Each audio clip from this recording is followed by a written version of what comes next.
All right. Welcome on in, everybody. It's Tobin and Leroy here with you on 560 WQAM. We're going to break format a little bit here. All right. Things are a little bit zany. Leroy and I got the Goosies galore. It's UFC fight week. It's Masters week. We got golf. We have fighting. This is the best week ever, Leroy. I got to tell you, I'm pretty excited for it. We need something to take our minds off of last weekend. Yep. Well, let's get to it, man. Let's go to the Toilet of Hollywood guest line. Shop over 1,500 toilets indoors in one of America's largest showrooms, the Toilet of Hollywood, on 441 between Hollywood and Sheridan. This man is a friend of the show. This is a big week for him. Yep. He is co-headlining UFC 287. Gilbert Burns joining us here on the show. And Gilbert, what's going on, my friend? How are you? Is everything good? Doing great, my brother. Doing great. Having a great week. I'm here at the hotel. I'm here at Hilton. Might be very close to you guys. And 5 weeks started. I'm excited, man. We're going down to the fight. We're excited to go to the fight. We're going to be at the events this week. What are the final days like in a fight week? What do you have to get ready for? How do you ease your mind as you're getting ready to take on Jorge Masvidal? Just start to stay relaxed now. I got 9 pounds to cut. That's pretty good. Like last time was a little bit more. And today I'm gonna have one mobility session, like about noon. Just get my body all loose and relax. And at 4:30 we're going to the press conference. It should be a good one. I'm looking forward to have a little fun in there with the fans, with the questions. I think we're gonna have a great time. And we'll come back. I am going to start the weight cut. Tomorrow we do the weigh-ins. First weigh-ins 9 to 11. Then we can go back, get the food, hydration back. And then tomorrow night we do the ceremonial weigh-ins. And Sunday we show down. So I'm excited, brother. It's weird because you said 9 pounds and you smiled like you're excited that this is not going to be excruciating this time. No, my brother. I used to cut from 170, 175 all the way to 155. That's 20 pounds. Oh.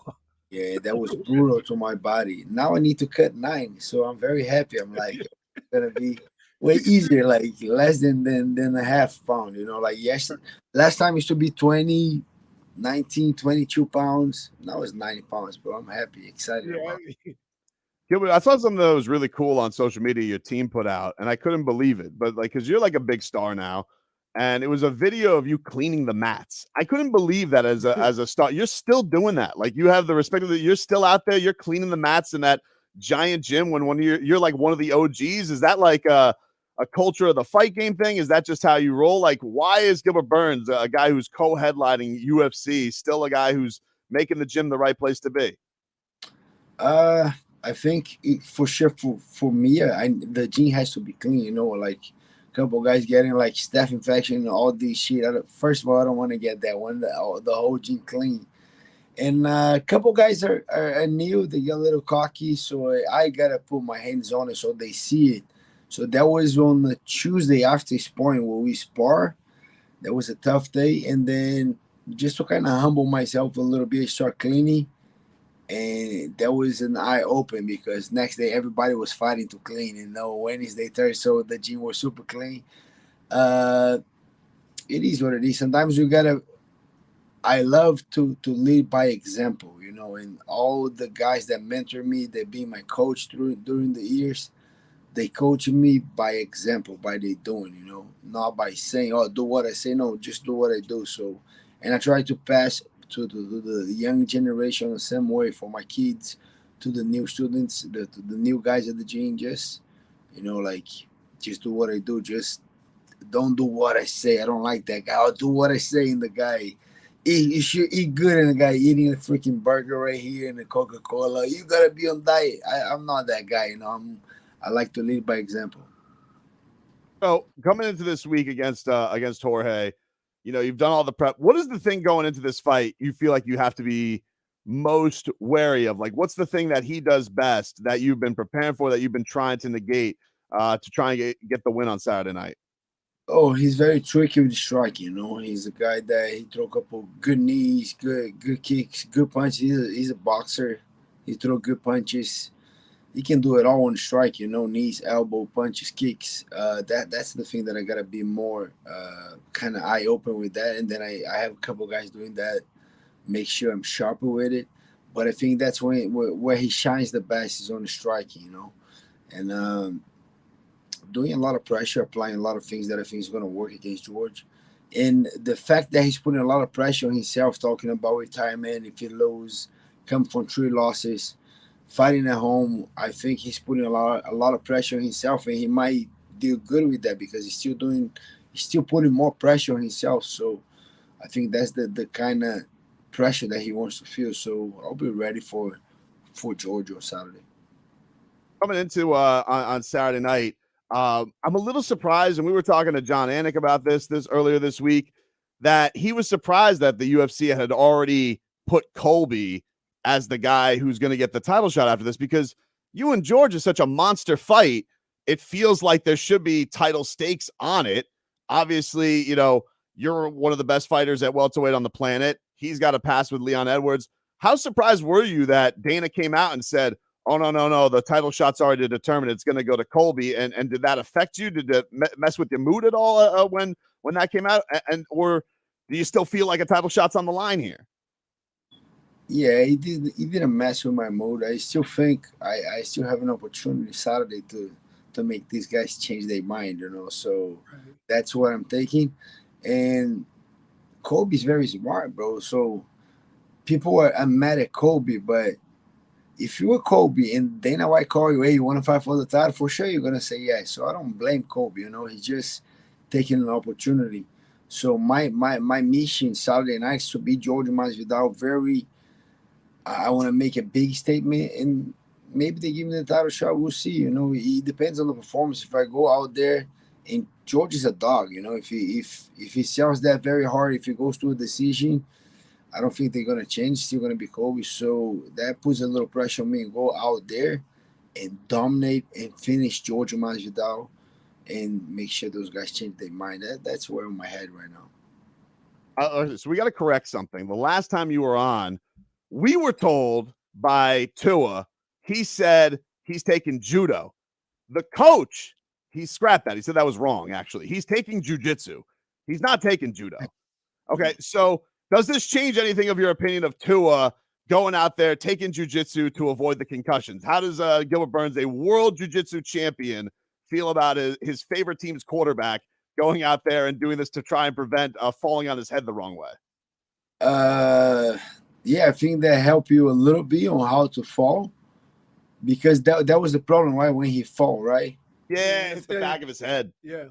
So yeah, that might help a little bit, because I know for a fact a couple of jiu-jitsu guys, they have motorcycle accident, they have bike accident, and then they know how to fall. You know, as crazy sounds, I had a friend of mine in Brazil that he had a motorcycle accident, bad one, that a car just break out of nowhere. He hit the car and he flew over the car. And whenever it was time for him to land, he started rolling. He became a little ball and he just rolled. And the guy had a couple stretches and nothing. It could be one like very hard accident. And the guy had just a couple scratches, learning how to fall. So yeah, I think that can help a little bit, you know, and I hope it does, because I want Tua on the game in the season, you know, and especially with Jalen Ramsey, we got. Oh, you excited about that one, Gilbert? Yeah, for sure. There's another force, and we got what's the other guy? Mike White, right? We got the local kid. But I want Tua playing. I think Tua plays very good, but we got to keep that guy healthy. If you got to do jiu-jitsu, if you got to do hyperbaric, whatever he got to do, we got to offensive line. Like, why are we ignoring that? We teaching Tua how to get tackled instead of getting some guys in front of him. But it was so weird, like he was falling on the back of his head. It was such a strange. That was bad, yeah. Gilbert, that's the worst. Like it's the equivalent, you know, when they pick you up in MMA and slam you on your back. Yeah, like your head hits. It's like it's getting hit like that. It's brutal. you still can learn a couple things so don't get hit super hard. So when the guy slams you on jiu-jitsu, a couple things, you still can bend a little bit, making sure whenever you're gonna get impact anyway. Yes, just like I got you a little bit. But whenever you get impact, you don't need to get 100% impact. You can slow down for half or even less. So right. I think that I don't think that's the key.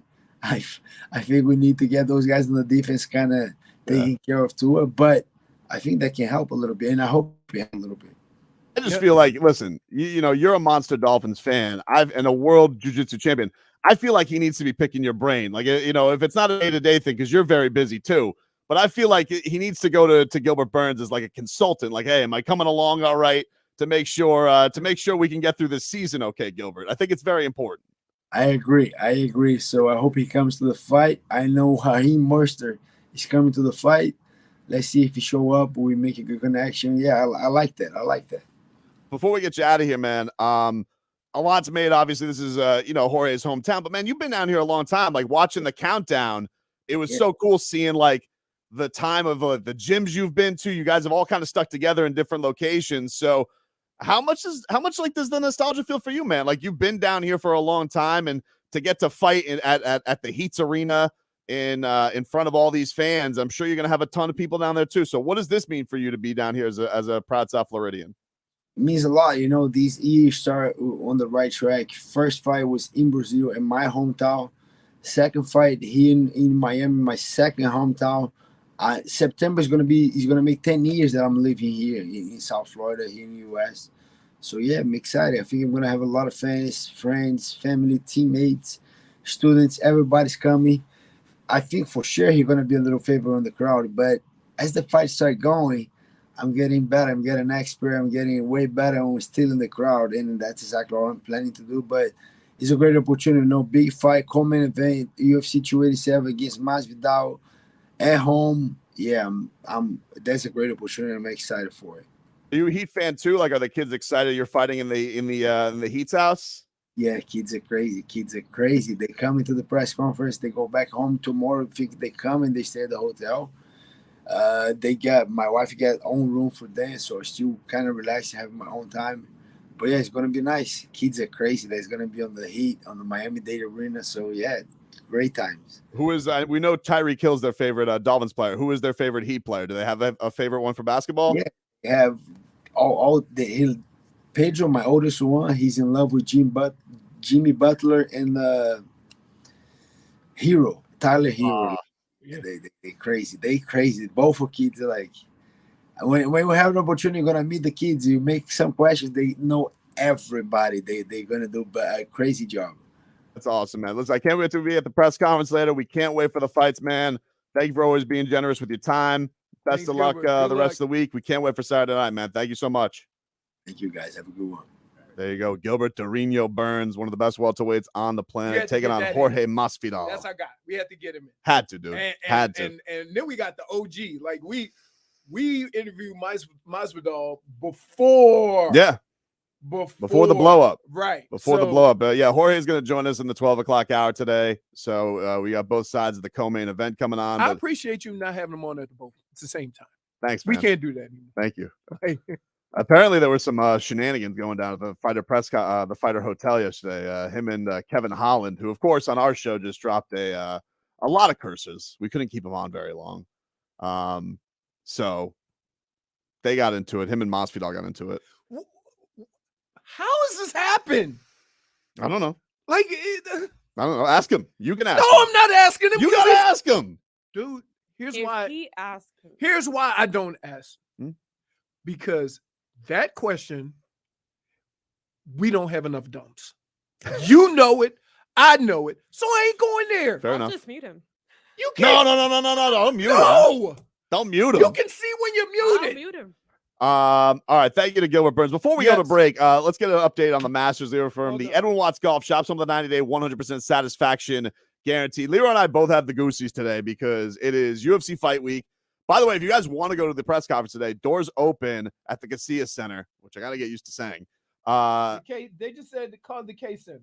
Yeah, we got that. Doors open 4 p.m. if you guys want to go. Gilbert says the press conference gets started at 4:30, but 4 o'clock is when the doors open. If you guys want to go down and just watch the press conference, if you're not going to the fight night, you can still be around the fight festivities and go to the press conference today. I think 2:30 is when the weigh-in is tomorrow. The doors open there. So what do we got today, Leroy? What's the early goings in the Masters? Do we have an early leader? Right now, 1 under is leading because it's early. You got Stallings, Kisner, Louis Oosthuizen, Patrick Reed, Sahith Theegala, all at 1 under, and that's about it. In case you want to know who are the live golfers, Patrick Reed is a live golfer. And an antagonist. Huh? Yeah. Taylor Gooch. Sergio is at even par. Don't look at me like that, Marcos. Just don't like it. What do you mean, dude? That's his name. Just don't like it. Let's see. That's about it. That's about it. Other than that, the scores are like, dude, no lie. If you get to like 4 or 5 under the first round of the Masters, like it doesn't mean anything because who leads the first round ends up winning? Very rarely. Because that means you played maybe your best golf on the first day, and now it's a matter of hanging on. So this is just the first wave. We'll see. Tiger tees off at Tiger's just teeing off, isn't he? Is that him? Is he ready? Yeah, he teed off just after 10. Oh, yeah. Right. By the way, he never pars one. Really? So, yeah, he usually hits it all over the place. But for him to be in the fairway, that's cool. Tiger is teeing off with who is he playing with? He's playing with that is Victor Hovland. Ooh, I like that shirt. Yeah, he is like I think that. he's That is a nice shirt. Shout from out to Finland. Vic. Oh, really? He's from Finland. Loves Barkov. Yep. Does he? And the other Oh. golfer he is playing with, I'll tell you in a second. But nobody in his group can win. So that's okay. fine. I'm just telling you that before he, Okay. All right, we'll take a before they get done teeing off. Nobody for this group's gonna win. all right. Odd for us to start off with a guest. That's just how the UFC schedule worked out. So Yeah. thank you to Gilbert. But we'll get things back on track. Appreciate everybody coming along today. We'll take you up until 2:00. Jorge Masvidal is going to join us later on in the show today. Back after this. Previously. Tobin and Leroy. Definitely not me. Cowboys. Mackenzie Dern, she's hot as Got you.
from Leroy. Leroy Ford was one of the baddest men. Nah, dude, they call me the kangaroo.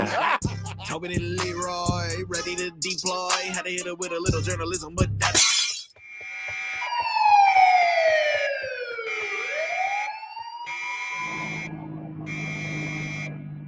Make sure I'm anonymous. Watch out for that figgy. She stole my brother's life and probably stole the song. Wow. wow. We've received anonymous tips. Excuse me? Wow. Gotta watch out for her, dude. Received- Marcos. It wasn't me. It was an anonymous tip. I don't know. That's crazy. Wow, I man. want to hear it again. She did it. Make sure I'm anonymous. Watch out for that figgy. She stole my brother's life and probably stole the song. Wow. Brother. Wait, I think the funniest thing about that is they have a bird in witness protection. Make sure I'm anonymous. Watch out for that figgy. She stole my brother's life and probably stole the song. It'd be really funny if you did this little voice thing. I'm crying. Oh my God. All right. How is that image You got even nothing better to possible? do. Incredible. Let's get to some headlines here brought to you by the new Palmetto Ford Truck Super Center. Why buy your truck at a car store? Palmetto Ford. We know trust. Oh, yeah, your toy's back. Yeah. What a delight. I packed. He them. had him ready. Miami Marlins. They beat the Twins yesterday, 5-2. Jorge Soler, not once, but twice goes deep. 3-run shot in the 8th inning. Listen, this Jorge Soler season going a lot better than last year. Red Soler. Up, Mm. you up. Let's hit some home Hey. runs. You understand What? that, like, why do we look at sports and think that every year these guys have to be perfect? I mean, it doesn't really work that way. Sometimes you have an off year. It's not from lack of working. It was very off. Right, but it's not from lack of working. It's just sometimes things don't work out. It happens with everybody. I got to tell you something. Did you see what the Mets did today? What'd they do? What do they do? These cowards Hmm? called a rain out on their opening day. Whoa! They just got swept by the Milwaukee Brewers. So the Wow, Marlins are supposed to play them dude. today, yeah, and they already called rain out. rain out already, dude. They called it like yesterday in the middle of the day because right after they got swept, I've seen this. This is Bull Durham. You guys are trying to break the slump with weather. Nice try, dude. By the way, the groundskeeper. You see what he's doing for the Brewers? What? They're killing it. He's tearing the cover off the ball right now. Brian Anderson Oh, tearing the cover off the ball. yeah.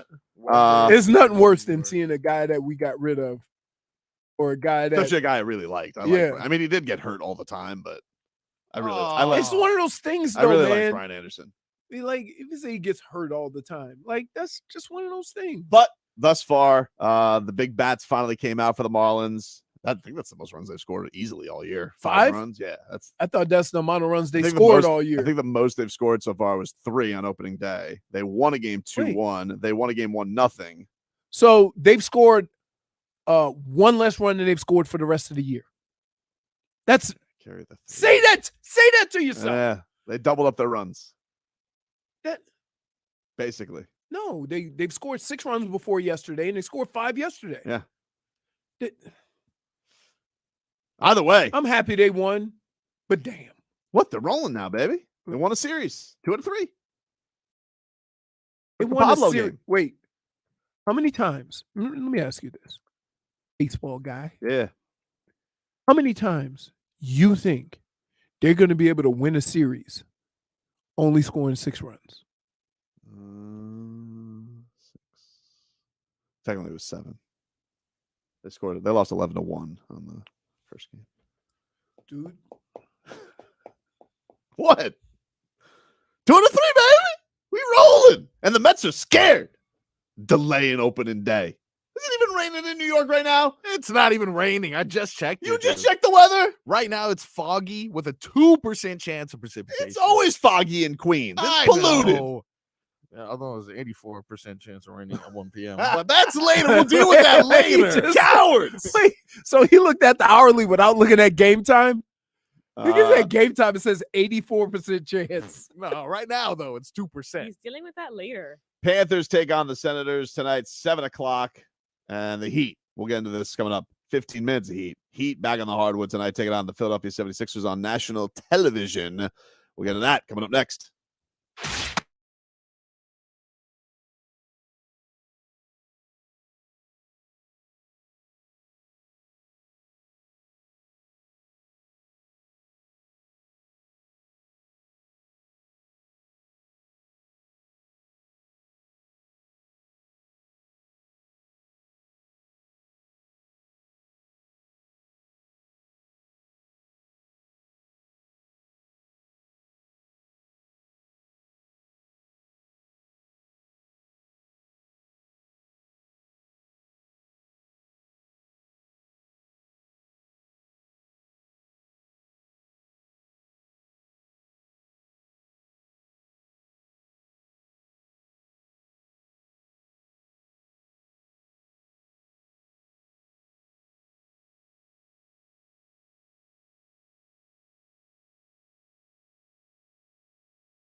15-minute lead.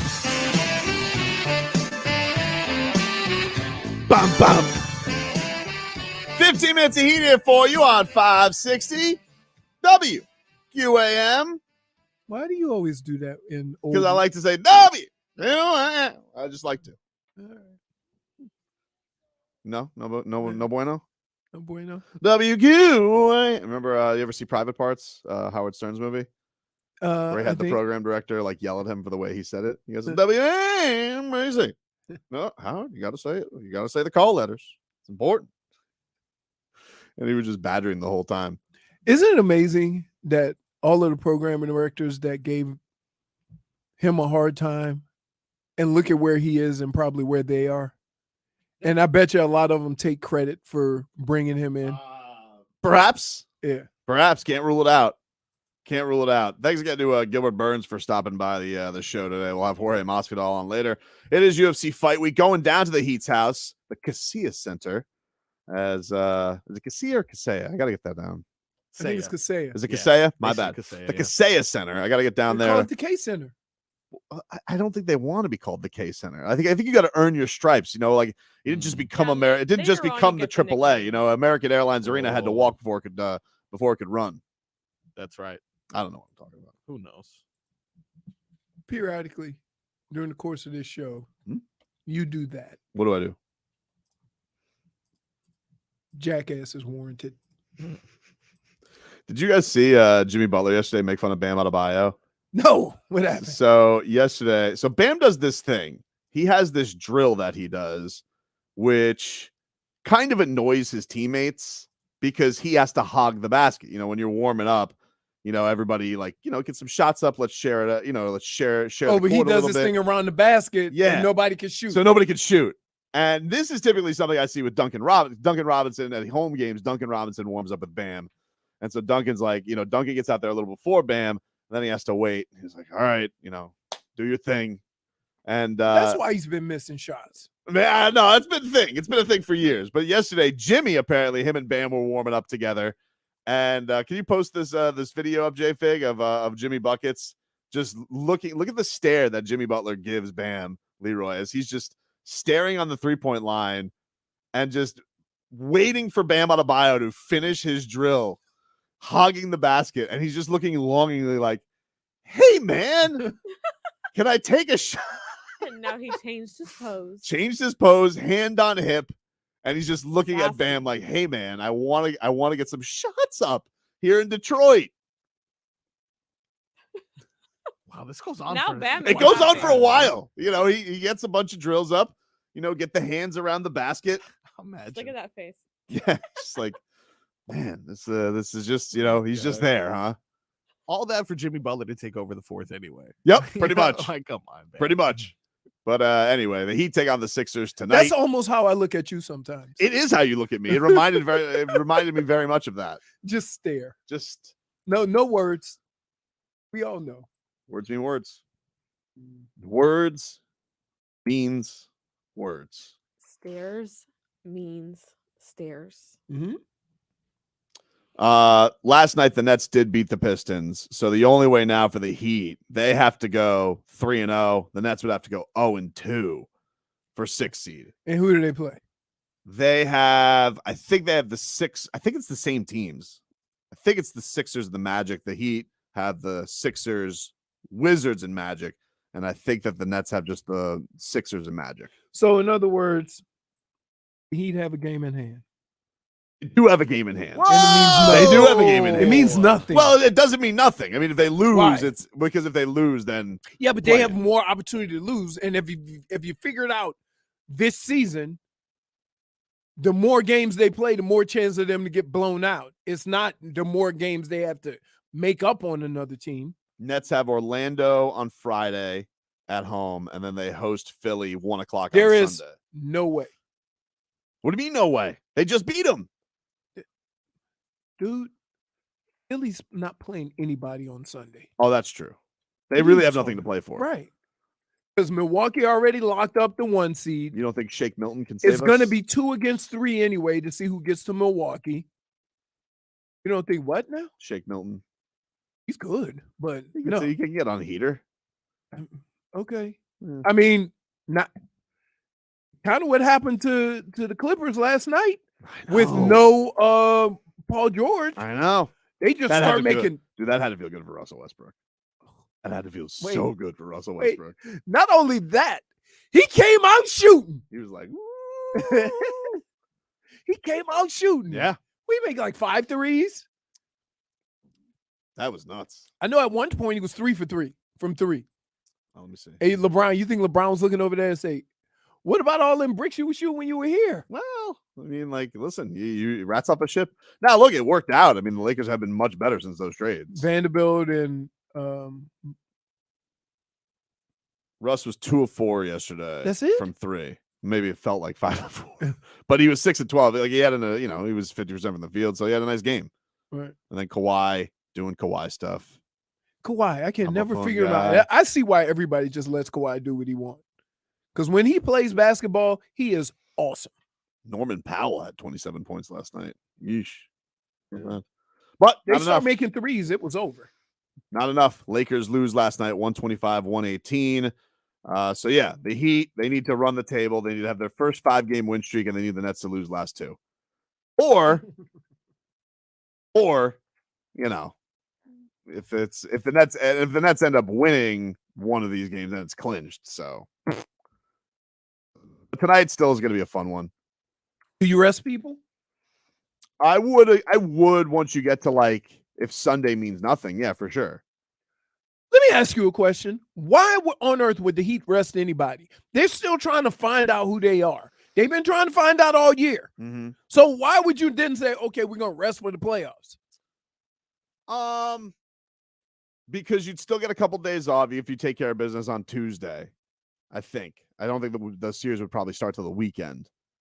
So that would be the case. You give Jimmy a couple extra days because you got a back-to-back coming up here because it's going to be Philly and then Washington the next day. Dear NBA, just food for thought. Can we not have any back-to-backs the last week of the season? You're asking for trouble. Dade South says, Wild Heat Coyotes staying it on. I'm not falling for anything here. It's just still possible. Why would I let go of the rope? Because here's why. Let me explain to you why. Because you are still waiting for something that we've been waiting for all year. And it's not a knock on you. It's not a knock on me. It just is what it is. You still are holding hope that this team is going to do something they haven't done in 79 games. So that's why he calls you that. I agree with it. There's a difference in hoping that things are a certain way and then going into it saying, oh, because they're going to do this. You always go in guns a-blazing like, yeah, their turn. I see it. Last time you said that, you went on vacation, you came back, they hadn't won a game. No, I mean, they did win that one game against the Knicks, which was awesome, but then they lost 3 straight. That Knicks game, though. And you're still doing it, even after that stretch. I believe in Jimmy. I would say this. Give me hope. Give me a reason to believe that what I've seen for 79 games is not going to be what I see moving forward. And I'm telling you right now, What? Give me a pen. Well, why? Give me that No, pen. I need this. My pen. No, I'm going to give it right back. I'm going to tear a little piece of paper off because if you say this, it's fighting. And I'm I handing don't it. know who it was. I'm handing it. He's gonna predict it. I'm handing Can I see it. the paper? Hold on. You don't know what I'm going to say. What is he asking me again? What is the reason they'll have hope? Give him. Hold on. Okay. Hold on. Are If you he gonna, gets this are right, you gonna ask Marcos to come in here? J-Fig. J-Fig's gonna hold hold that on? up. Yep. Okay. Okay. Here's your paper. Oh, thanks. man. Now, There you go. give me a reason Okay. I like to this. think Okay. that this team is going to do something they haven't done for 79 games. Jim VP. Hold up the paper. Well, this camera's it say? kind of far. Playoff Jimmy. Playoff Jimmy. I knew it. So that's Playoff Jimmy. what we doing. Playoff Jimmy. You don't believe in playoff Jimmy? It's a thing. It can be a thing. Mm-hmm. I'm not disputing that. Mm-hmm. But there's so many other things. Yeah, but come on, baby. It's the Celtics. We know what we got. We're Come on, prepared for baby. this matchup. This- Prepared for this matchup. We got it all happening for us. All you need to do is steal home court advantage one time. All you need is one. And Jimmy, that's his house. Dude, let's be honest with you. Jimmy Butler's got a lot of nice homes, all right? Miami, New York, but really one of his vacation homes is the TD Center. It is. He walks in there. Remember when Jimmy Butler was just gone for like 3 weeks and then just decided on a whim to come play one road game against the Celtics this year? And he just was like, I do remember. and he's just like, Boston, I'm coming. And all the Celtics are like, oh no, hide. Even Bill Simmons was has admitted good. he's scared of the Heat. That was good. Because I know I said the Sixers, they don't want the Heat, which they don't. And we'll find that out tonight. Trust me. We'll see with these cowards if any of them play. But it also kind of seems like the Celtics, they may not want the Heat, dude. I can't say definitively they don't want the Heat, but they may not want the Heat.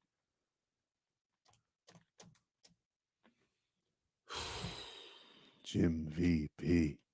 Jim VP. Jim VP. There's the piece of paper. Jim VP. That was impressive. That was impressive.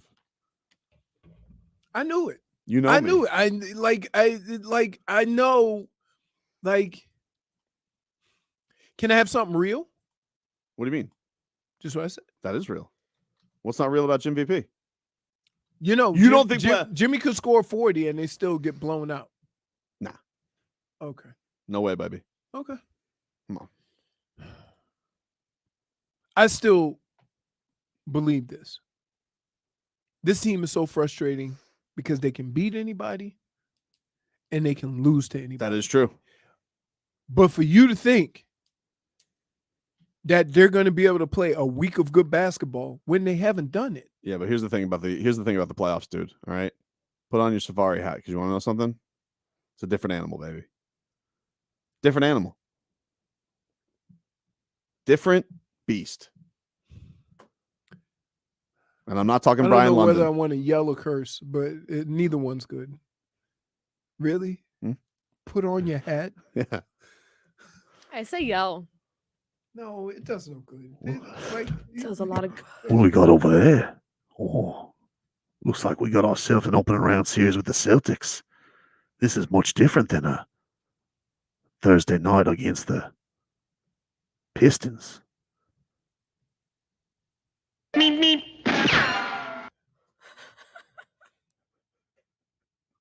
Schmeeth and Schmolnick says playoffs are a different beast. Tobin, just a wildebeest. Thank you for checking in early, Shmita. All right, man. All right. I just don't. There's nothing that I've seen that would indicate that. Yeah, but dude, can I just say something? Sure. Once the playoffs start, guess what you do with the regular season?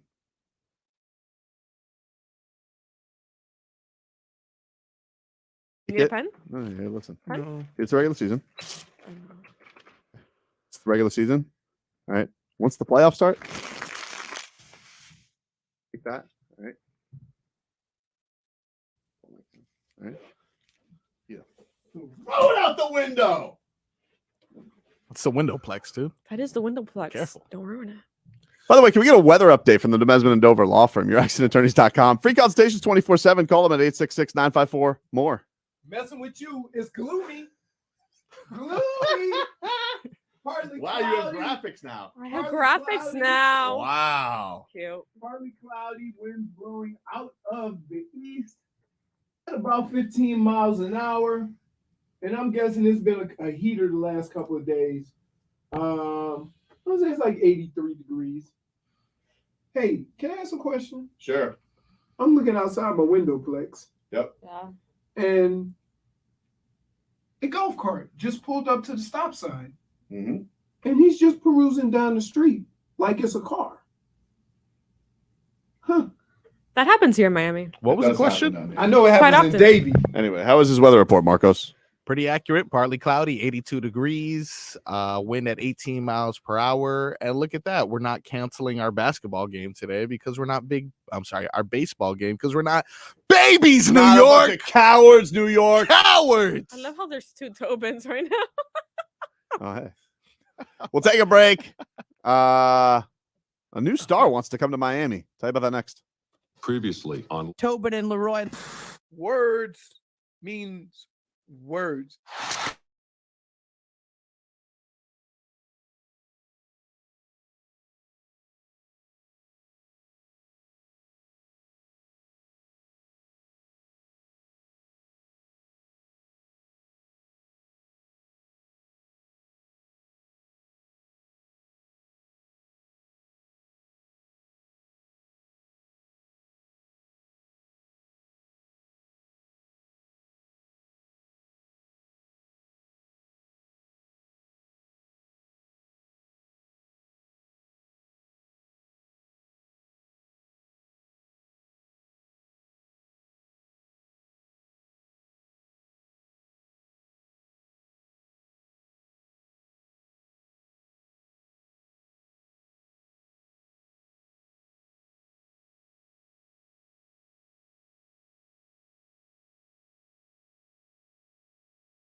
It's time for our Tua. It's our Tua. It's our Tua. It's our Tua. Tua, Tua, Tua. Tonga Valoa. Not Tua Tagovailoa. A for effort. Dolphins quarterback. Tua. It's our Tua. It's our Tua. Tua. Tua, Tua, Tua. Tua, Tua, Tua. Chris Sims can go to hell. Tua Tagovailoa. Dolphins quarterback. Daddy loves you guys. Our Tua with Tobin and Leroy. Check the history of food. Hour 2 of the program, ladies and gentlemen. Tobin and Leroy here with you on 560 WQAM. What was the sportsman in there, Marcos? So who did Boomer Esiason tell to shut the hell up? Pablo Lopez still. He's still talking about he- Pablo Lopez. That was funny. You remember that, Leroy, when the CBS Sportsman had a glitch and they kept talking about Pablo Lopez Yeah. for like a good 3 months? Nobody realized it. I definitely remember that. That was a thing. Yeah, still talking about him. Let's get to some headlines here, brought to you by the new Palmetto Ford Truck Super Center. Why buy your truck in a car store? Palmetto Ford. We know trucks. Today is the UFC 287 press conference at the Kaseya Center. That's why you're wearing pants. That is why I'm wearing pants. I'm boots on the ground tonight, baby. Hey, what kind of shoes is he wearing? He got his He got comfortable. I gotta matching walk all shoes. over Yep. shoes. Boots on the ground. boots on the ground. You know what that means when boots are on the ground? Journalism, dude. He gonna not be a fan with looking good everywhere. I'm not a fan. Hey. I'm not a fan with good access. I'm gonna tell you what. When I go to the fights, I am. Whew, I can't wait. they put us ringside. Yeah, it's really great. Oh, They like I honestly I don't they are really, really good to their Hey. media. this is one of the few times in my life where knowing him Pays off. has helped me out. Mhm. Yes. So Leroy and I will be there, credentialed members of the media for UFC Yes. 287. If you guys are going to the Kaseya Center today or want to go to the Kaseya Center to watch the and by the way, that's the new name for Miami-Dade Arena where the Heat play. The new name for They the Heat's even house. put it on the stuff for UFC. I know. Already. I thought it wasn't starting until the Magic game, but no, immediately. So- Immediately. They put it on Couldn't all of miss out on their this weekend, dude. How many times are they going to say the arena's name? You had to get it. Yeah, you had to get it in. Absolutely. You had to get it in. Yeah, you know, you for need sure. the pipes of John Anik to say Kaseya Center. Yeah. And of course Eric Reed and John. Well, because Crowder. guess what? Nobody else in the country is gonna know what we know about the name change. Because when UFC I saw down- the New York Post had a story about it yesterday because of the FTX thing. right, That's why. because of the FTX thing. But what I'm saying is that when they call it the Kaseya Center, it's just like when we had Smoothie King or whatever. Smoothie King Center. Yes, That's a like great- we just Mm. when we went out there, when the teams go out there, we just call it that. Well, if you guys want to go, 4 p.m. is when the doors open for the presser today. I imagine there's going to be shenanigans. There was a little brouhaha between Kevin Holland and Jorge Masvidal yesterday. Of course there was. And so today there's a press conference. All the fighters are going to be in the same building. Why is he getting in the, Shenanigans. why is he getting in the brouhaha without even the guy that he's fighting? Kevin Holland gets into it. Well, first of all, it's funny with Kevin Holland. Kevin Holland got into it the last time he was on not the last time he was on a card he got into it with. That was Stephen Wonderboy Thompson, but the one before that, he was supposed to fight. Who the hell was he supposed to fight? He was supposed to fight somebody, and he ended up fighting Hamzat. I forgot who his opponent was. Was it Tony Ferguson? Was that who he was supposed to fight? Do you remember, Marcos? I think so. I think he was supposed to fight Tony Ferguson, and then he ended up having a opponent switch, and so he ended up fighting Hamzat, who That's dusted right, him because they switched Tony to Nate, right? Right. I think it was a different jumble. I think it was Oh. somebody else, but he ends up fighting Hamzat because him and Hamzat got onto it in the backstage, and everybody, because Hamzat was supposed to fight Nate. He didn't And make weight or something. He like didn't that. make weight. They got into a big fight, Mm. and so they ended up doing like a 24-hour switch on who he was supposed to fight. So Gotcha. Kevin Holland ended up fighting Hamzat. Nate ended up fighting Tony Ferguson, which everybody kind of liked as a more competitive matchup anyway. Nate ended up getting to end on a win before he left the UFC. But Kevin Holland, yeah, he's just he talks a lot of, his nickname is Dana White's nickname, ironically, is Big Mouth. because he doesn't shut up during the fights. He just Right. talks trash during the fights. Like you're gonna enjoy watching him because he's gonna talk while whooping somebody's ass. Although he does have a tough fight against Santiago Ponzinibbio this week, but the Argentinian dagger. But that's his nickname. Wow. That But sounds rough. but That anyway. sounds like he's a bad boy. I talked to Kevin Holland. Gotta be like 6 months ago. Mhm. Maybe it was before that whole thing happened, and he just went off on Jorge Masvidal. Went off on him like out of nowhere. He goes, "Oh wait, you're from Miami," and he's just like, "Why do you guys F with Jorge Masvidal? He sucker punches people." Blah, blah, blah, blah, blah. So yesterday, apparently they got into it at the hotel. I don't know the backstory to it. We'll ask Jorge Masvidal about it because he's going to join us. He's going to join us next hour. Finger on the dump button. Dude, But keep you rolling. don't. Yeah, no, for sure. Keep rolling. Got it. Don't fine us today. Listen, And make sure Len gets like a grilled cheese or something while the yeah, interview's I going will. on. I will. A grilled got cheese? you. You think a grilled cheese will tie him over? I don't know. He loves his little sandwiches. Yeah. I haven't had a sandwich since. You excited to get sandwiches? No. Guess Wow. what I got? What do you think the first thing I'm going to have when it's all said and done? Empanadas. Where? No, not an empanada, but good. You know, I've That been is a thinking good about guess. those Yeah. too. Oh, I don't know. Peanut butter egg. Oh, of course. Ah, Bad job by us. that's right. I am going to get up in the morning because That's gonna be his breakfast. here's what my wife does. So she goes, "Hey, got these for when you're ready," and she puts them in the refrigerator. I'm like, She's so "What great. are you doing? Um, This is like me going to the strip club, knowing I can't touch nothing, but it's right there, right there. You putting the candy right there. they're taunting My you. favorite. Elsewhere, the Marlins won yesterday, beat the Twins. Their games were rained out today. The Marlins apparently had the opening bell today. They were with ADT at the New York City Stock Exchange. So shout out. Heat back on the hardwood tonight against the Sixers. Tip off from Wells Fargo Center set for 7:30. Coverage here on the ticket begins. Coverage here on WQAM begins at 6:15. Wow. 6:15. Alejandro Solano will get you going with preheat. I'm like, how do you feel about these last couple of games? Like, good. just I feel good. all right, I feel good. just getting ready for the play-in. Probably. Yeah, Most like, likely. No, it's like, but here, Hopefully, and, it's the and Hawks. and it's not that I'm being a bad fan, but it's hard for me to expect something that I haven't seen for 98% of the season. I understand. I Okay. understand your skepticism. And you just full steam ahead because like that's what you do. My heart is in the right place. That doesn't even apply here. You know it does apply. It's What? Masters Week, baby. Give us a Masters update. Hold on. Let's get a golf leaderboard update brought to us by the Edwin Watts Golf Shop, home of the 90-day 100% satisfaction guarantee, serving golfers around the country since 1968. All right, we got two guys at 2 under, so it must be playing pretty tough, or we just started.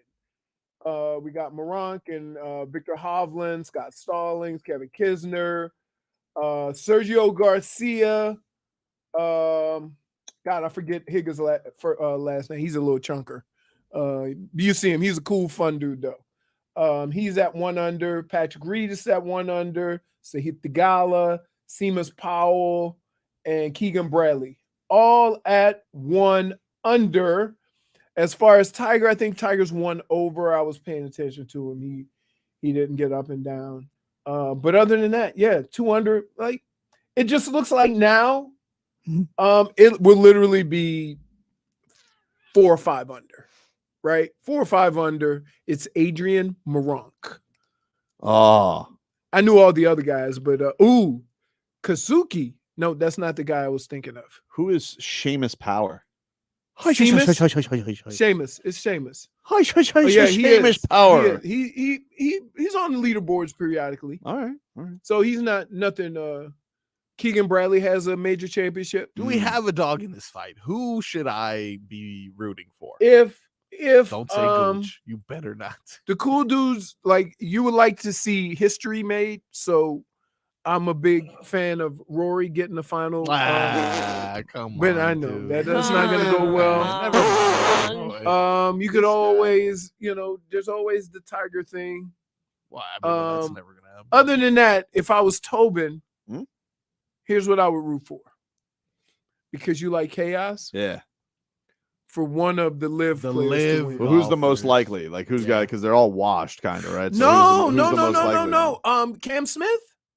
Cameron Smith just won the he won the British Open last year, or the Open Championship, and he won the Players last year. All right.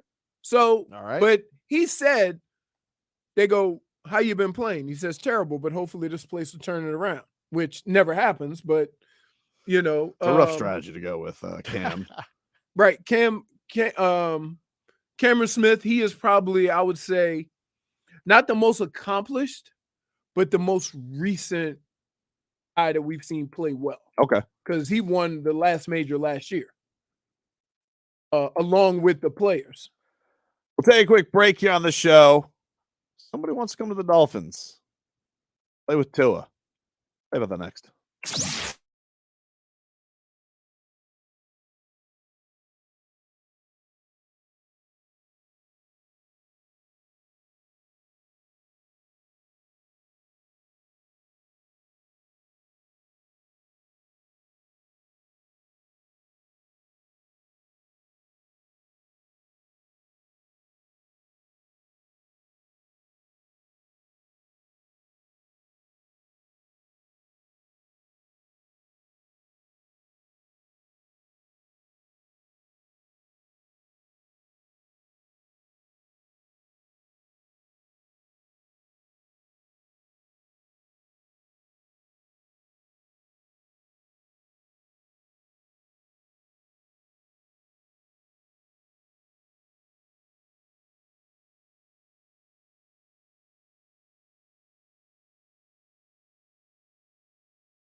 April and Dave & Buster's month continues. We've got your chance to win a $250 gift card from Dave & Buster's to watch the NBA and NHL playoffs and more.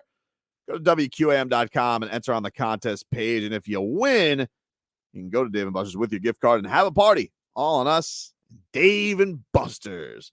Eat, drink, play, watch sports at Dave & Buster's in Hollywood. Busy sports day here today. We got the Heat and Panthers in action. We're supposed to have the Marlins, but the Mets are cowards. So they'll be back in action tomorrow.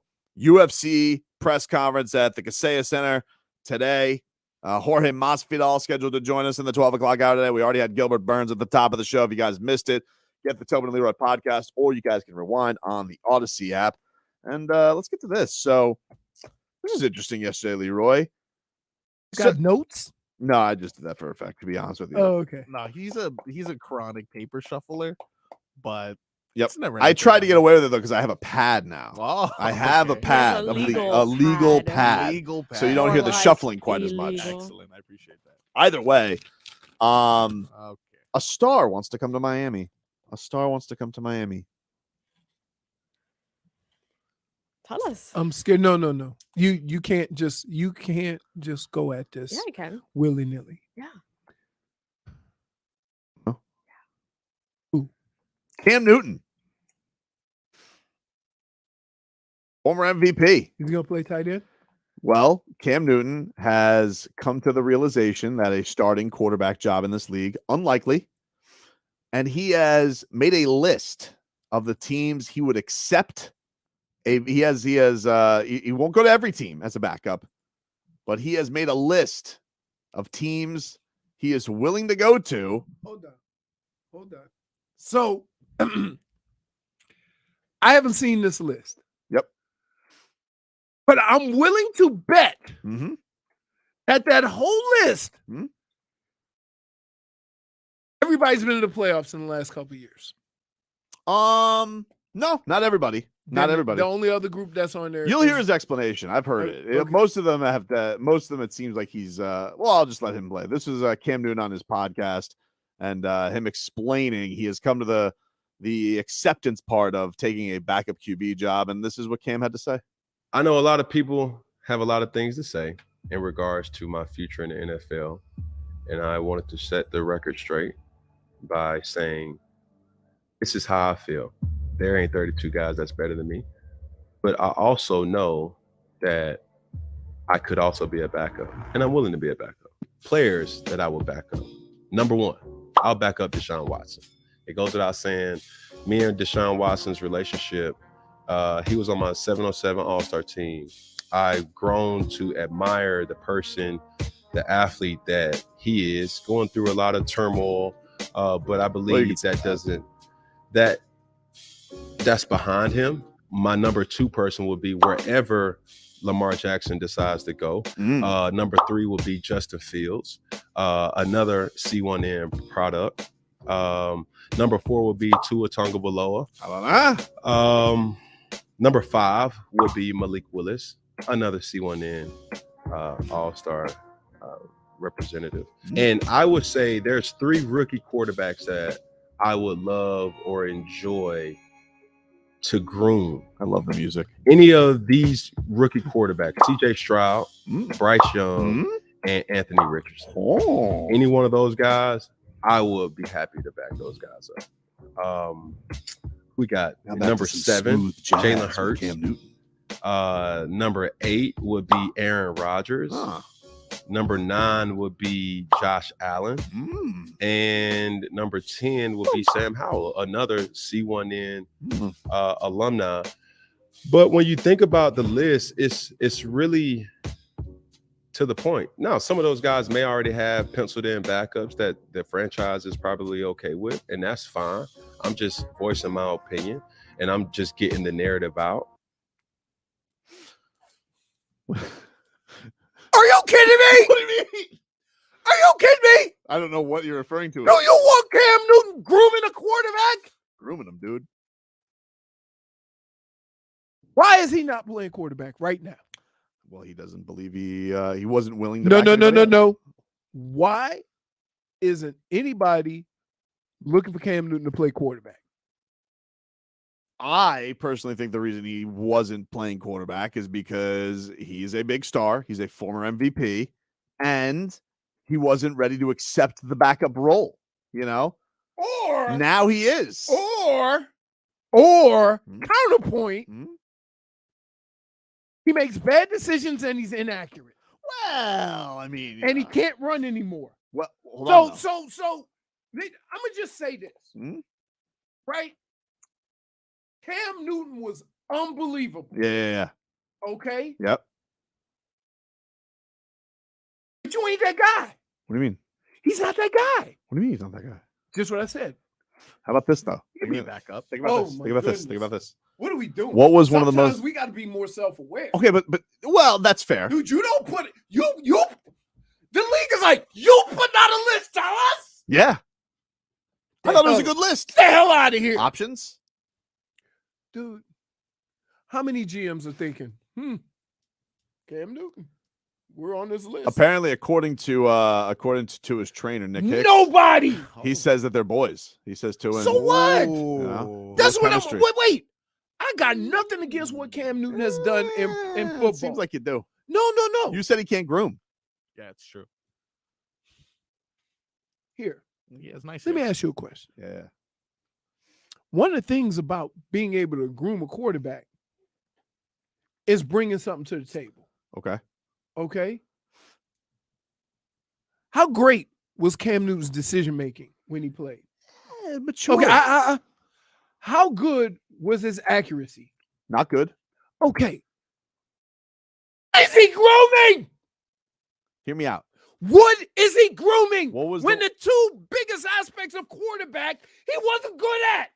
Hear me out on this though. Oh my God. What was one of the most dangerous plays last? See, no, this is why if I all own the re- team, you can't be nowhere near the decision all respect of the team. Just listen. All respect to Mike White, but what was one of the most dangerous plays last year in the league? Oh, pick me. Go ahead. QB sneak. QB sneak, the tush push.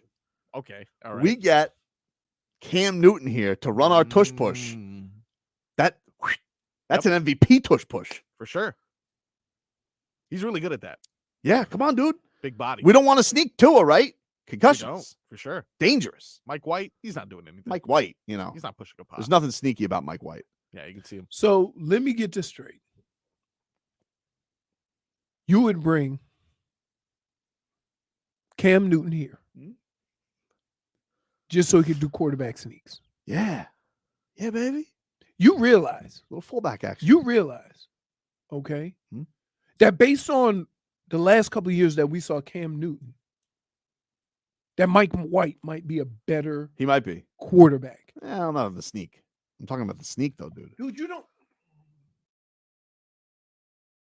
Why do I come to work and we have to fight every day? We don't have to fight. We're just We're we're not disagreeing. You sound like a crazy person. For the sneak? Little sneak action. Shh. What's that? Cam Newton being sneaky. Oh my goodness. Dude, It's pretty good. you're the worst. Why? You're the worst. So you would think that the Dolphins Mhm. should bring Cam Newton in because he can do the quarterback sneak? Yeah. And you don't think that sounds absolutely ridiculous? Why? Effective play last year. One of the most effective plays of the NFC champions. And you don't think Mhm. that your backup quarterback actually needs to be able to play? He's capable. He's a capable backup. Since when? He's a capable Since backup. when? No, I'm saying Mike White. He's a capable backup. Right. So, But- what good is QB sneak, dude. He's not an Oh MVP. my God. Cam Kim- Newton. Second law. J-Fig, go to Uber Eats, Why? All right. order some food, Hmm. and then give me some Jack Daniels. Ooh, okay. Bars downstairs. Dade South says I did You this. just throw that stuff out willy-nilly. Okay. You said Jack. Dade South says I did this in Madden. It worked for me. Look at that. See, Science. it's already got AI behind it. So that's what we are. We're playing Madden football now. No, I'm just saying, No, dude. you're, Like, you're crazy. You can't. That's science. I want you to go to your boss and say this. Okay. Yeah. Boss, got a backup quarterback. Mhm. He's not very accurate, Nope. and he may throw it to the other team. Right. But he's good at quarterback sneaks. How long do you think you keep your job? Why? It's like a No, a you gimmick package. and you're about to get friends fired because you got a follower. So What? yeah. So how long do you think you keep your job? I'm just thinking this. No. You didn't answer my question. All season. Well, do I get to explain my whole plan? Do I get to use the term tush push? No. No. Hmm. No. Is the tush push still legal, or do they make that illegal? I think they attempted. I think to they make it might have made it illegal. illegal. Did they make it illegal, or is it still around? Because if the tush push isn't around, then I'm out. It's also But a if you- line dance if you're interested in learning. But if you're still allowed to push the tush, Yeah. then I'm in. All right. Dude, if I may, Says the NFL. Oh, the NFL decides not to change tush push. All right. Look at that. Look at that. Perfect. Look, Cam Newton's second law of motion, the law of acceleration. I don't know when he wrote this. It says acceleration of an object depends on two things: force and mass. That sounds like a tush push to me. Let's That's see. science. I mean, he hasn't had a winning record since 2017. No, but you bring him in. Doesn't You're mean to fine. win. 0 may and never 5. throw 0 it and back. 5 is last season. Well, I mean, Although you remember that first game against Carolina, that was with Carolina, that was yeah. Goosies. Still lost. Still though, you have to admit And that as was we good. found out, Carolina was terrible. Well, True. not by his fault though. Remember, they just brought him in on a whim because they were just like, come on. I respect that. If your team. So you think he'd be better if he had more time to prepare? you got a mastermind Here. here. Hold on. Let me explain something to you. Oh, I got a good stat. If you want to go with careers, Yeah. and how he's gonna play, Yeah. you already know what Cam Newton is. There ain't no more developing, coaching, teaching. That's it. Here. 5 rushing TDs his last season Okay, great. in 5 games. We have running backs for that. He was 16 of 22 on QB sneaks in 2020. 2020. Yeah. That's 3 years ago, dude. Wow. What do you think time does to Okay, but that's not Mike McDaniel's way to just go out there and dismiss people. Mike McDaniel puts his arms around stars. Yeah. And what he does is he's going to come here and he's going to be like, Cam Newton, I can make that work. How old is Cam Newton? He's going to be 34 in May. Right. Okay. Not old for a quarterback. Old for a running quarterback. Fair counterpoint. You just got to run It's 1 not yard. a counterpoint. It's a fact. What are you doing? So no on Cam Newton. Doesn't tickle your fancy at all. No. Really? No. What about for the Browns? No. Why not? Who's the Browns backup? Is it still Jacoby? You just got rid of white Cam Newton. Baker Mayfield? Played very similar. He can't run like him. No, but took a way. lot of chances. Chucked the ball up a little bit. Couldn't Bad decisions. Couldn't even outrun a fat cop. Yeah. Still went first overall. I don't want Cam Newton throwing the ball at all, though. Yeah, I don't want to. Yeah, Like, not even once. simply. So now here- we're doing Navy offense. he's simply here for the TP. Wildcat. Army. Yeah, Wild Cam. Wild Cam. Wow. I can see the shirt. Mike McDaniel could make this work, dude. No part of You're no fun. That's not Mike No, McDaniel's I'm way. actually really fun. No. Also an adult that makes adult decisions. You're not an adult who talks to the microphone. You're a grown adult person. That is You really want me to just What? do, Just a little backup QB, baby. I'm gonna just say this. This next break, we're gonna order some food. Mm-hmm. Get ready. So you never want me to mention this again? No. Never. Wow. Never want me to bring up Cam Newton to the No. Dolphins again. It's not happening. Come on. Oh, it's not probably not happening. Probably But you would admit? Would you admit? no, that- no, What? no, no, But- no. You're being Looney Tunes right now. That's not true, dude. You just ordered an Acme quarterback, and it's coming in a big box. An Acme quarterback, good for short yardage situations. There it is. You're getting Chris Sims mad. Who? Chris Sims. On No. the chat. Why? You're getting Chris Sims every, had, like- honestly, you're getting everybody mad on the chat. Because you're by the Go way. back crazy. to action. I don't want him to replace Tua. You're being loosey-goosey. Cam, here, let me explain something to you. This is nothing to do with Cam. Cam does not help this team one bit. Not one bit. And so stop talking about guys who cannot and would not help this team. You don't think he can do the QB sneak? That's not helping this team. Are you serious? You think, oh, we need to get a sneak specialist? Yeah. That's a good idea, Leroy. Not Oh my a God. sneak specialist. Mm. The sneak specialist. Jacoby Brissett was better at it. Oh, Yeah, Yeah. but Jacoby Brissett, like, been there, done that, baby. it's true. So there you go. So you don't want something better. Also, that Does guy he have a just job won or is he? starter. Hold on. No. You don't want something better. You just want the name. I do like names. So Jacoby, Yeah, he's with the like, Commanders. I'm a starter. Who's the starter? Jacoby That's what Brissett. Jacoby said. Yeah, he was pretty decent last year, though. Yeah, he was. Dolphins kicked his ass, though. Had his number. You're the worst. This is not fair. This is a stupid conversation. No, it's not. We should not be having it. Cam Newton does not make your team better. And at some point, I wish you would just, say, ooh, this guy makes us better. And tell me why. Not make up imaginary situations so you can say we have Cam Newton. Cam Newton does not make the Dolphins better. He doesn't. You know this. But you're still going to pitch.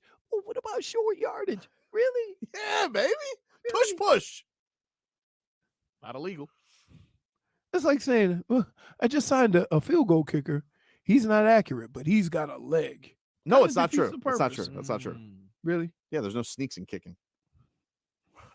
Oh, but what if he was only good at the onside kick? Bingo. Specialist. But I don't know if Cam Newton can kick. Okay, I'm not talking.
All right, welcome back, you rascals. Tobin and Leroy here with you on 560 WQAM. I do have a programming note for everybody who is looking forward to hearing from Jorge Masvidal. The UFC has informed me they have scrapped it. He has canceled his calls for today. So I am sorry for everybody who was tuning in to hear Jorge, although I know Marcos is now sweating less. Yeah, for sure. Why, yeah. I'm definitely sweating. But don't worry, old Tob's going to be at the press conference today. Trust me, I'm going to get all the fireworks to play for you guys I tomorrow. wanted chaos. I did too, J-Fig. You know what? I like that you're an agent of chaos because Leroy looks at me with love chaotic sometimes, chaos. and he's like, "Come on, I don't want chaos." I'm just like, "Come on, dude." I would just rather not do an interview and have to cringe every 5 seconds. Because he says some no words. It's fun. Says a lot of no-no. It's not a couple. And as soon as I was going to mention Kevin Holland and Colby Covington, it was going to go see, side. there it you was go. done. It was That's definitely where I would have muted you. Why? I would have Hey, like, not for nothing. I'm not trying to rain on your little radio show, whatever. Mhm. What? Yeah. What's up? I'm trying to get this. You want some food, baby? Yeah. You know what I like. He said, "Stop the show." Dude, we ain't married. I know. That's what you say. You kind of are. I get mad when I had Big Spoon. I say, hey, you want something from this place? What do you want? Send me I'm out. Yeah. Send me you know what I like. No, I don't. I do. My dad says that to me. Well, I hate it. When Mrs. Tobin, she's like, "Oh, you know what?" I'm like, "Yeah, I know what you like." Yeah, but no. All right, dude. Sorry. Schmieden says, "Wow, look at Tobin pulling the old rope-a-dope on the listeners." No, dude, if I was pulling the rope-a-dope, I would here. have said that he's keep coming on, Dude. and then all of a sudden he wouldn't be there. Dude, let me explain something to you. And this is the honest truth. I can't explain to you how many times we've sat in front of a Zoom for 30 minutes waiting for an interview to play the next day Yeah. and then just gone. Yep. No, never mind. We'll do it later. The one I was bummed about recently was Gervonta Davis. Right. But Hopefully it's we'll just- get that before I can't wait for that. Dude, that fight's in 2 weeks. I can't wait for that fight. Can you wait for that fight? Him versus Ryan Garcia? Wow. That's a good boxing 2 weeks match. away. I really promise. I thought it was going to get canceled. I know. I stopped even thinking about it. I was like, yeah. See, I saw some reporting recently about Spence Crawford. Nice try. Yeah. get Not outta here, believing dude. it until I see. I need to see those two Yeah. in the ring, and I'll believe it. like That's what I'll the believe it. bell ring. I saw, You're like, it's "Oh, decided man." for June. I'm like, nah, Yeah. don't believe it. Nice try. Nice try, ladies and gentlemen. It's fair. We have a beef going on right now. I told you Whoa. yesterday, this Tyreek Hill, he was going to anger Chiefs Kingdom. That's what they call it. Huh. Idiots. There's beef. There's beef. So can you have this? You have the sound yesterday. This was on Sports Radio 810. Tyreek Hill went on with a couple of his former teammates, and he had a message for the Chiefs fans on his way out of the podcast. Chiefs Kingdom, when the Miami Dolphins come to Arrowhead Stadium this year, guess what we gonna do? Guess what we gonna do? I hate to throw up the peace sign against y'all. I hate to do it. But guess what? I'm gonna be y'all worst enemy that day. I'm gonna be y'all worst enemy that day. we'll let You anyone better hear that. change the signals. I know every signal y'all got. There you go. So that was him yesterday. Chris Jones. You can already sound like they're just messing around. Well, Why are you? Come on, man. Come on. what? Then you know what? There's real stuff going on. Mhm. There's real animosity between players. Let's not make something up. Well, That's made up. okay. Well, hold on. And Hold here you on. Go. Go ahead, Hold on. sucker. Hold on. Chris I Jones, got a big one. dude. He's heavy. Chris Jones. They're, Back they're, up the boat. they're- Marcos, back up the boat. I got a wheel. dude. Chris Jones has come out on social media, I'm driving the boat. which, by the way, Chris Jones is a great Twitter handle at Stone Cold Jones. That's great. Oh, That's a great handle. That is pretty good. It's not as good as that cheetah, but it's still pretty good. So last night he tweeted on a story about this. He said, Tyreek Hill is already talking trash and offering warnings to the Chiefs in their matchup with the Dolphins visiting in 23. Chris Jones tweeted, "May God bless him," which is very demeaning. It's like, Why? because it's like, oh, bless your heart. Yeah. He's now waiting. So you think that's Well, this is what he said just 33 minutes ago. JV, you got the tweet? I've got it. This was Chris Jones 33 minutes ago. The only peace sign he's going to be throwing up is walking to the bus after the game. funny? We got a spicy one, dude. Stone Cold. Opening week, You dude. think Let's that's- go, Chiefs. You think that's spicy? That's frosty, dude. That's not You- spicy. hey, listen, No, it's some- not spicy. some- It's frosty. It's a little cold in here. Yeah, You're- somebody give me a you're- parka. Oh my goodness. You know what this is? What? This is the epitome of making a mountain out of a molehill. No, dude. Listen, you know what this is? This is some competitive banter going on between the two of them. That they will never confront each other. What? He's on defense. Tyreek's Yeah, on offense, defense, dude. Yeah. A D expect- lineman against a wide receiver, they're never going to run into each other. Tyreek Hill says, may God bless him. He has blessed me, but I'm gonna crack block you. You too little. Wow.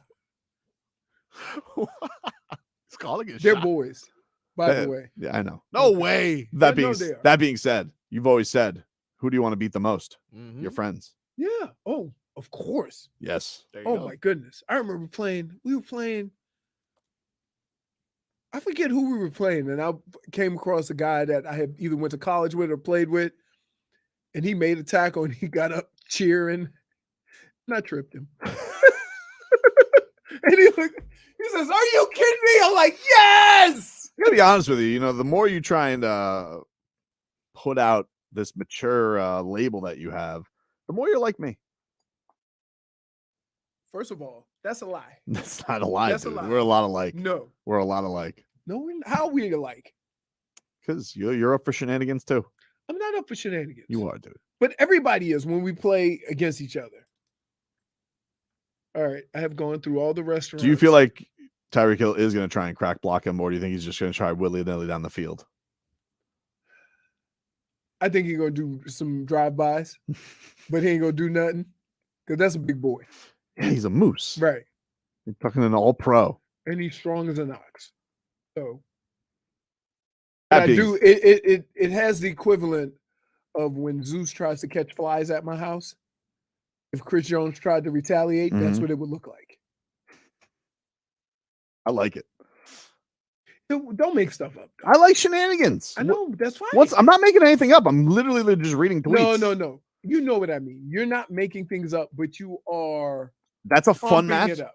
That's going to be a fun matchup. Of course it is. That dude, Tyreek Hill, can talk trash, and when that matchup happens, I'm excited for it. Mhm. I want it early though. I want it like first week of the season. Like, let's go. Should we avoid restaurants that say buy one get one free? All right, he's hungry. I've lost him. We'll take a break. We're back after this.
Ah. Oh, J Fig needs a mustache. Why me? Because it's a girl in the Yeah, video. but Yeah, it's actually getting that we're time. out here I waiting can for feel him the to grow one. I Not can me. feel the mustache guy. I just shaved like 2 hours ago. So No, I'm you like, didn't, because we saw you 2 hours ago. 3 hours ago. Huh. So that's the lyrics. Yep. Something about a hoo-ha? Let's get to some cat talk here, brought to you by our friends over at Celsius. Hockey fans, when it's game time, make Celsius part of your playing. Get that energy up. Game day is fueled by Celsius Essential Energy Drinks, the official energy drink of Florida Panthers. Panthers in action tonight as they take on the Ottawa Senators. And that gets going tonight at 7 o'clock from FLA Live Arena. So let's see. The Cats, they've done all this work on a 4-game win streak right now, Leroy. You got to keep this thing going, right? yeah, I mean, look, it's if you win, you can't get caught. How's that? True. So And the Penguins got a tough one tonight. They're taking on the Wild. Wild are good.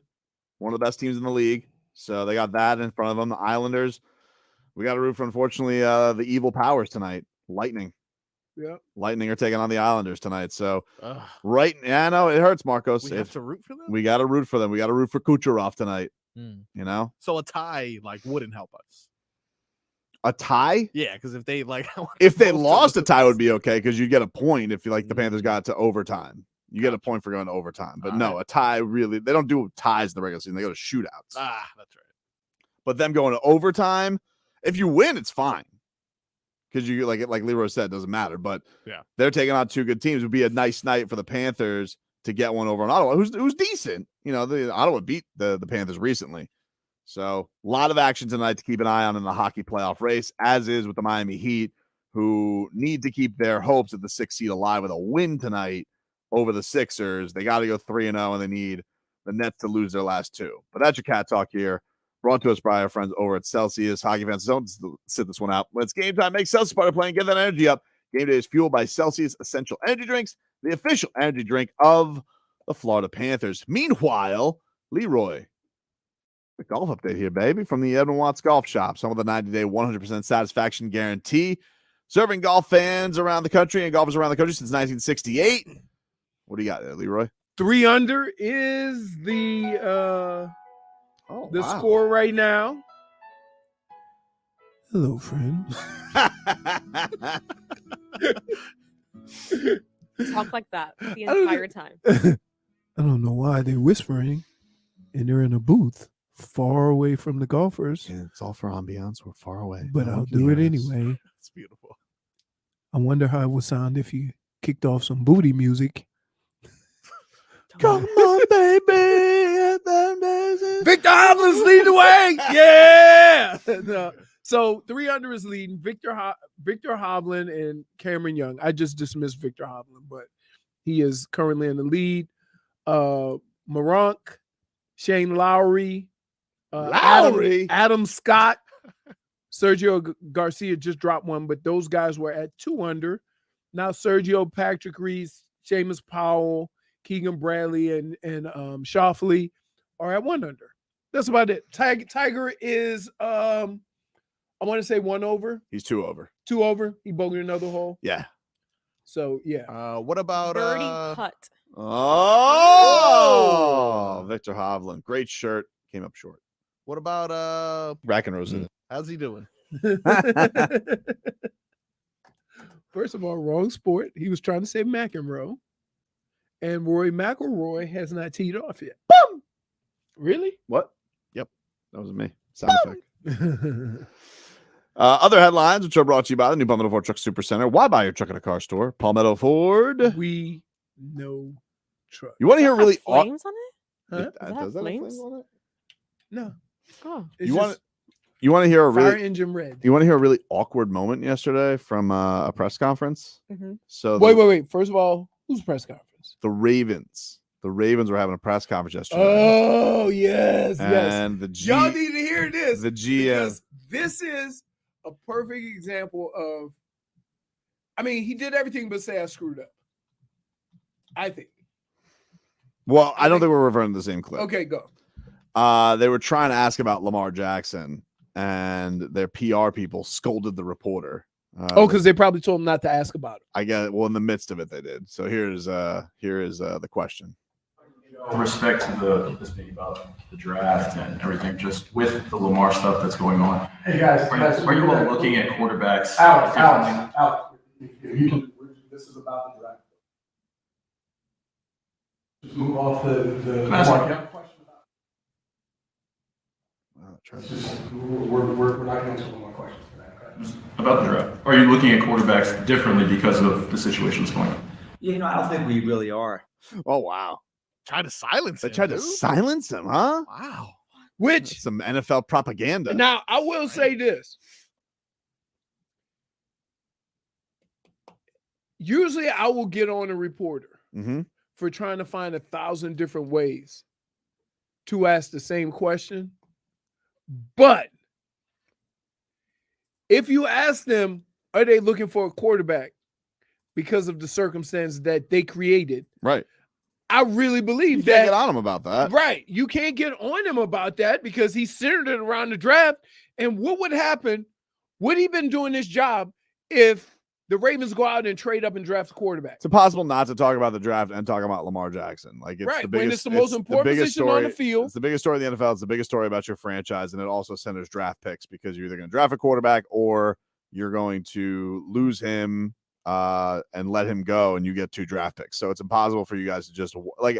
I get that sometimes like teams don't want to talk about stuff. Like the Heat fan got mad at Pat Riley recently because at Family Fest he only wanted to talk about Udonis Haslem. Didn't want to talk about basketball stuff. I'm like, you know what? I get Heat fans being annoyed. I probably would just take the basketball questions if I was Pat Riley and just get it over with. But I get it. It's UD's day. It's a charity event. Cool.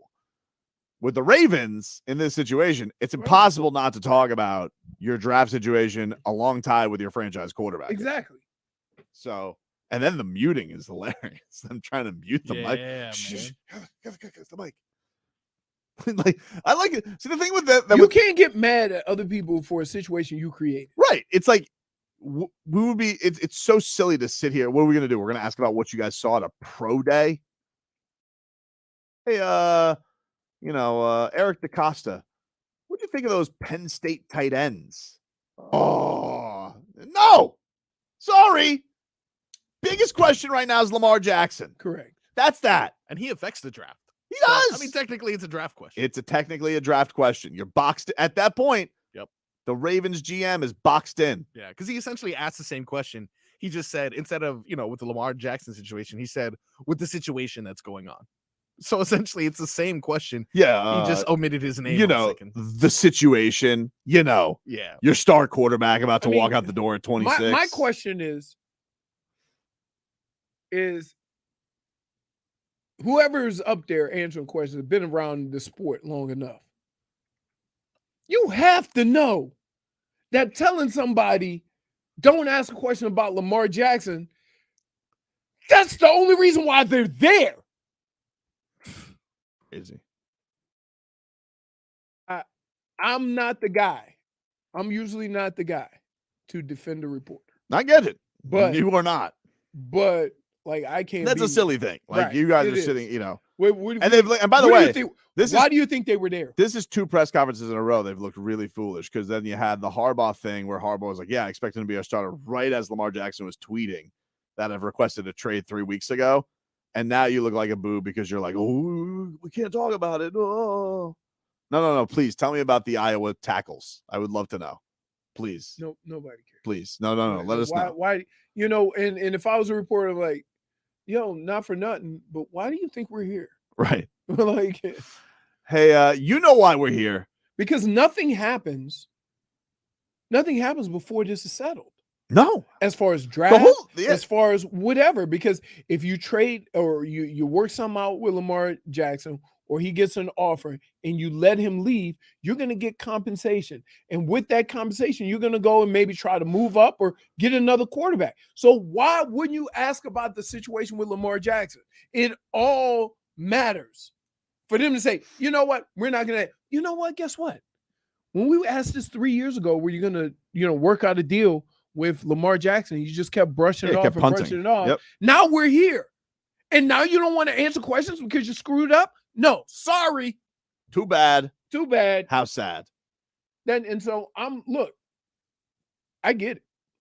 You know me. I don't usually defend reporters, but they did nothing wrong.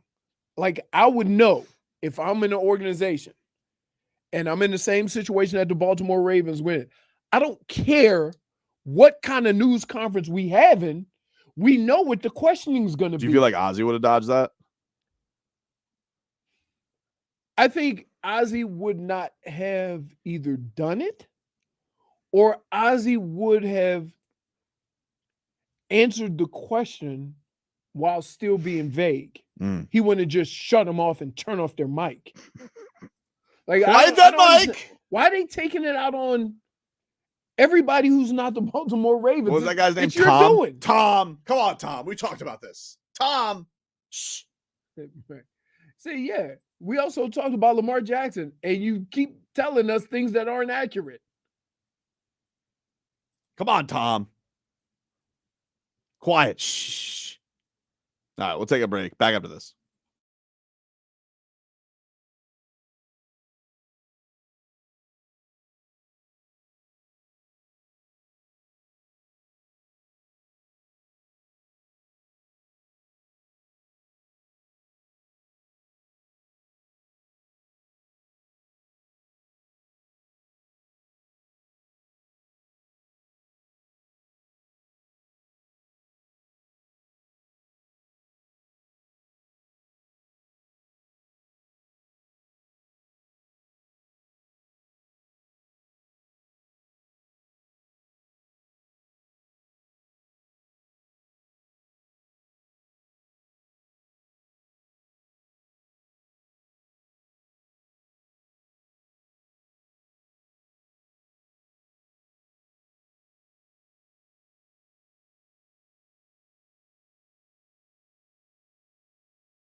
All right. Welcome back, everybody. Tobin and Leroy here with you on 560 WQAM. Take you up until 2 o'clock here on the show. Going down to UFC 287's press conference later today at Kaseya Center. 4 o'clock, the doors open. The powers that be wanted me to let you guys know. If you guys want to go and watch the press conference today, 4 o'clock, the doors open at the arena. I'll be boots on the ground. God, I haven't been boots on the ground in a while. Excited. UFC event. Wow. USC. I haven't. Yeah, I mean, even for the Heat, I haven't been there for a Heat game either. Since we went to FLA Live, right? The last one I went to UFC Orlando this year. That was fun. Oh yeah. I just drove up. It was really a dumb decision by me. Did I say? And then you were like, "No, I'm just going to drive back after the event." I did. I was like, "Are you sure?" I did actually drive up after the event, but it's only like for us down here, it takes like 3.5 hours. Did it take you like 2.5? It took me there actually was a bad accident, so it took me actually like 3.5 hours. There were just lanes closed on the turnpike, so it did take me a while. But you know what? No regrets. No regrets. No regrets. So this Dame Lillard, huh? Seems to be saying something with his freestyles, dude. Hold on. It could be something. Can I just tell you something? What? Every year about this time, we have Dame Dollar conversations. And we've been doing this forever. Fair point. Okay. But at what point does Damian Lillard get fed up? You know what I mean? Like, at what point does Seems like he's getting there? It seems like he could be getting there, Marcos. I don't know. Why would they do that? I don't know. But he was, doing a freestyle to you know this Meek Mill? I've heard of him. Yeah, Meek Mill, dude.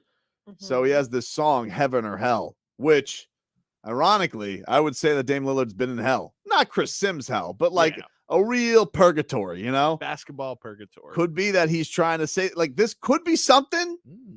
Could be, I can't play the song because I don't want us to get ripped off of YouTube. But as a lyricist, Art God Savvy, yourself, a man who, I'm sorry your song got stolen, by the way. It's okay. We'll find it, man. We'll find it. Got a good tip today. He has some lyrics, right? Catch me on a beach, by the sea, and breeze and relaxing. Wow. Okay. Bleeps was marching to me. All right. Before the dough. Now it's madness. What does he mean by that? Are you kidding me? Wow. Say it one more time. What was that line about what the was beach? the first What's line? going on? Catch me by the sea and the breeze and relaxing. Yeah. But did he say beach? He said beach. Did he specify what beach? I don't know if you know this. Yes. Portland, not to my knowledge, has a beach. Wow. Well, I'm sure there has to be another team, right? Why would he say that? Why would they do that? Let's see. What other team has a Where's he beach? from? He's from Northern California, the Oakland area. Oh, California. I'm not gonna go. I mean, like Kings, they got De'Aaron Fox. What the Fox say? No, I'm just saying. there a If he Sacramento says catch beach? me on the beach, he could be talking about back home. Ain't saying he want to leave Portland. He could. You're right. I want to You leave know what? Portland from these lyrics. He could be saying Oh that. my goodness. He could be saying that. It could be something. You're right. It could be nothing. It could be something, right? It could be something. So in the off season, he hangs out in California near his house. No way. No. I don't know. Right. So mysteriously, you have that meaning he wants to come to Miami. Yep. He writes, plotting on a ring. Ooh. They say I should do the Lakers. Okay. All right. F the loyal bleep. What if Reggie just left the Pacers? So he's ruled out the Lakers, dude. That's it. He has ruled out the Lakers. That's true. You want to know why? Yeah. Because he knows, like, they can't be Lakers if I leave. Yeah. Are But you making up these lyrics? no, I swear to God, JFig, I'm reading them off of his music video. Interesting. That is interesting. Why would he say that? Why And a beach of all places? why a beach? Because it's relaxing. It is I mean, It's but relaxing. That is a good point. maybe he wants to relax, but maybe he's tired of living next to Sasquatch. Oh, the PNW. So let me get this straight. Yeah. To you, those lyrics don't mean he wants to go a couple of hours and be on the beach where he's from. But he wants to come all the way across the country and be. Is Northern California known for their beaches? I feel like it's known for like great white sharks eating sea lions. California? Yeah, it's Southern California. Okay. It's not where he's from. Okay. So you think instead of just going right there, you would agree? agree. Hold on. This is where you're going to leap with this. Well, he called out. You think that instead of going back home and being near the ocean somewhere around his house, okay, where he's from, that he wants to come all the way to South Florida? Yeah. I mean, first, so we agree. Hold on, just so No, quick. we don't. So we agree that I don't care you what would it is, think. we don't No. agree. But you would. Okay, so you do think this is a message about leaving? No, I don't. Okay.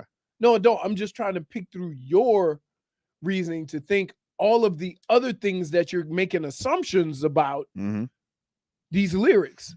I'm not making assumptions. You are. I'm just reading and I'm wondering. Tobin. What? You don't. Now you don't even know you. Because you don't just wonder. That's deep. Right. Usually comes with Leroy. But I didn't do that. Because I squashed it before you started. That's why. Is there more lyrics? Yeah. Are you typing them? No. I'm reading them. He's finding what he can and cannot say. Well, I'm trying. Yeah, exactly. A lot of different, expletives. Different bleeps there. Bleeps of all kinds. We lost out on Jorge Masvidal today, so I'm trying to keep our record clean as far as the bleeps are concerned. Really appreciate that. I do, for real though. I do think even if it's not Miami, although he did swing beach, Dame is done with Portland, dude. Seems like it, right? Like it's got him. The problem they is did give him a that gazillion dollars. Here's just what I hate about all of this. He's done with Portland because Portland's done with Portland. Yeah. It ain't because he's done, because he would have wrote it out. Portland is done with Portland. The things, the decisions, and everything that they've done would say, hey, Dame, if you want out, we'll give you out.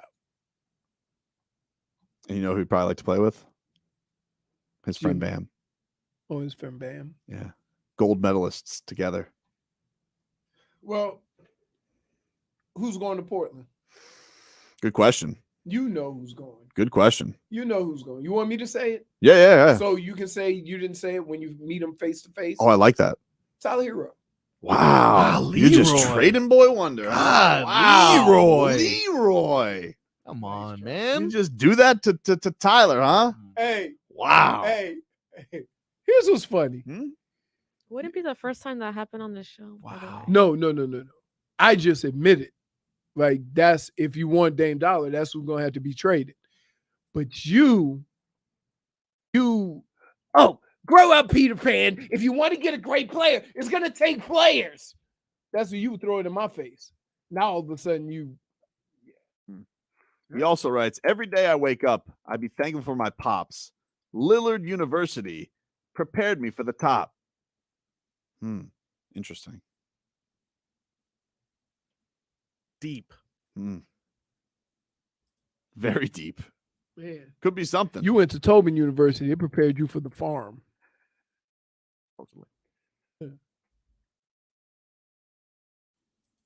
I just looked up Lillard University in hopes that maybe there'd be one in Miami. It's only located in his house, apparently. Really? Yeah, it's only- Really? You did? I was really just stretching there. God, if only there would have been one. Now y'all tag teaming. It'd be being tag team idiots. We're not being tag team idiots, dude. Don't say that. He was checking to see if there was a Lillard University nearby. That would have been perfect.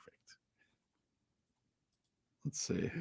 What is wrong with you two? If you win in the end, yeah. For me, we can call it good. Trade me for Tyler Hero. Okay. I got nothing else. Not And really. change neighborhoods. Oh! Whoa! Yes. I mean, it's clear cut there. So you think this is nothing though? Like seriously, when he says when he's putting these this lyrical gold out there as Dame Dollar, I think it's 100% nothing. you don't think do you think he'll be on the Blazers next year? If I had to make a guess right now, I'd say no. Interesting. But I would say he'd probably rather go west than east. Why? Because he's been out there? Yeah. It seems like he really, wants to be near home. I mean, it was Sheryl Crow who said, I think a change will do you good.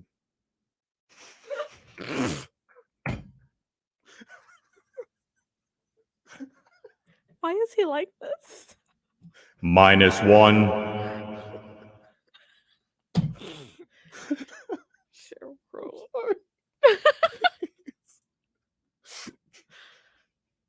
You don't like me, do you?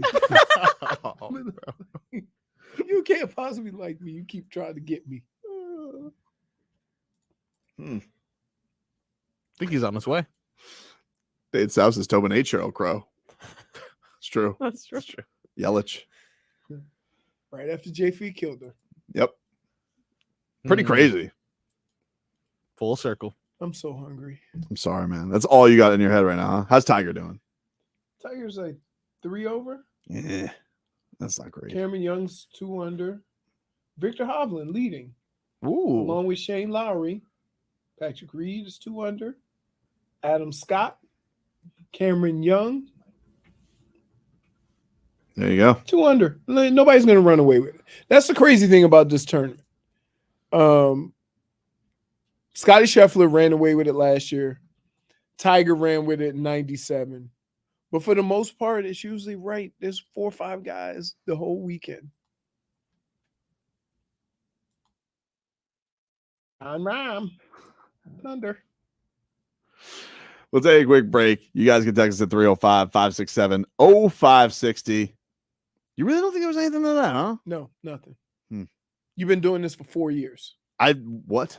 You've been literally doing the Dame Lillard thing for 4 years. Why would he write about the beach? You've been doing the Dame Lillard thing for 4 years. Relaxing and it by the happens beach. at this point in time, right before the playoffs, every year when they're out of it. You do it Interesting. every year. He does. You don't Well, even I would say realize. he does it then, in all honesty. Yep.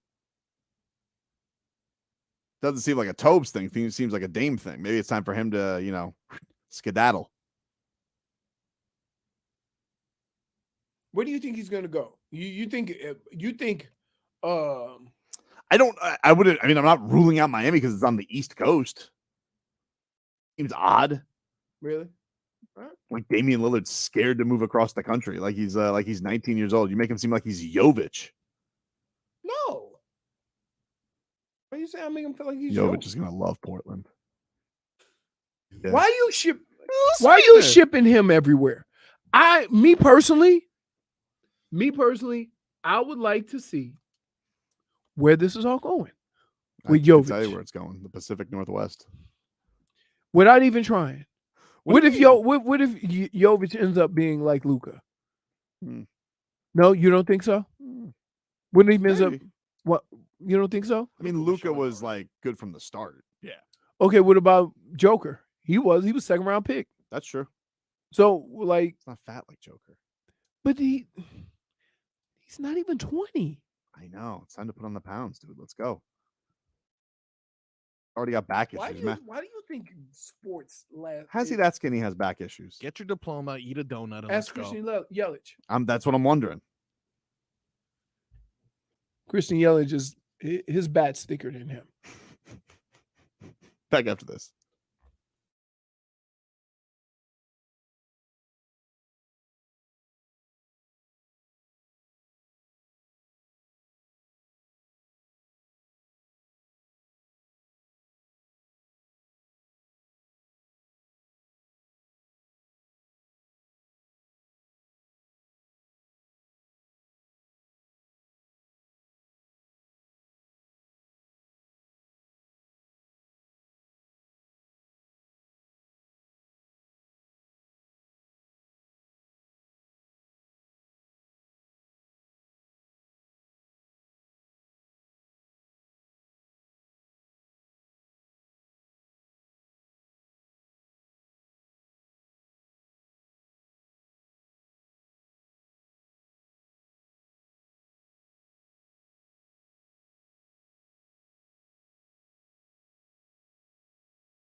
Tobin and Leroy here with you on 560 WQAM, taking you up until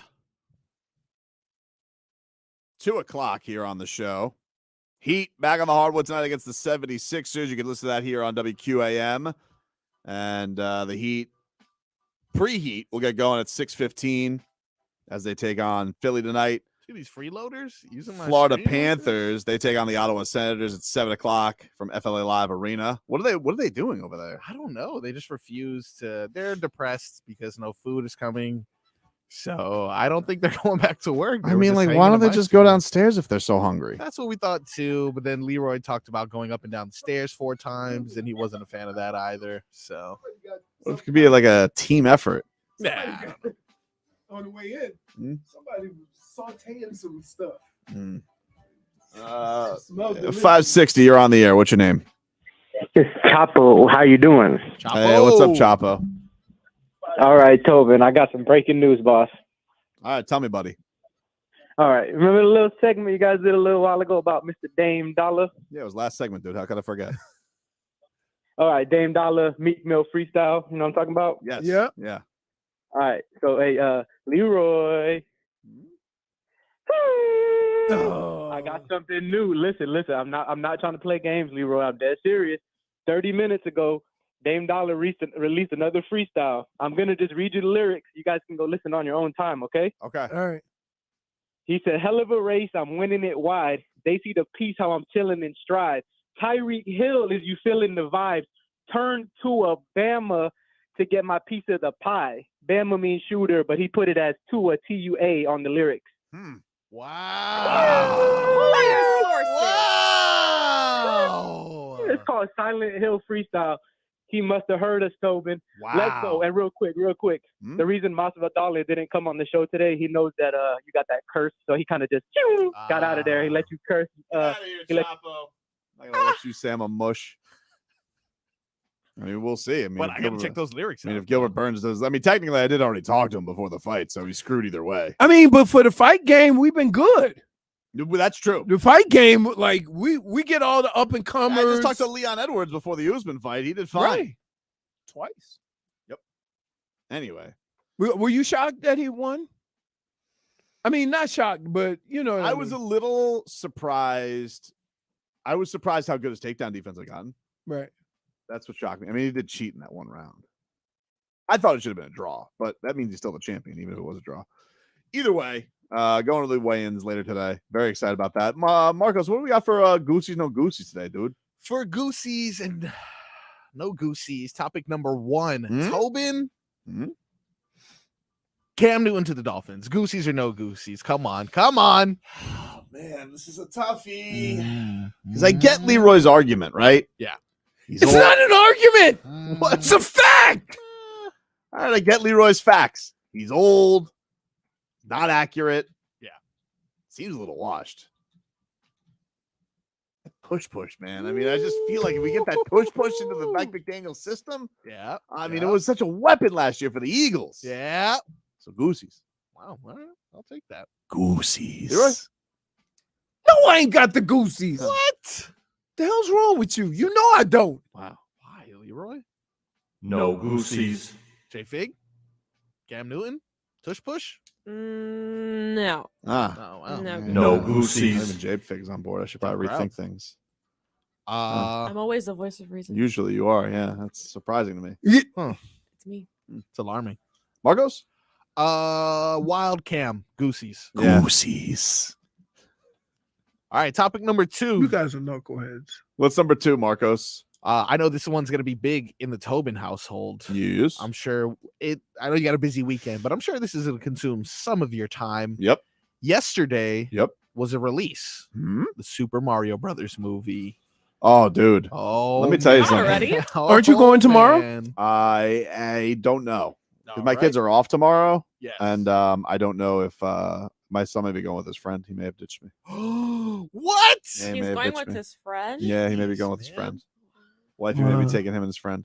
Wow. I didn't know they were off. How do you feel? I didn't realize that either.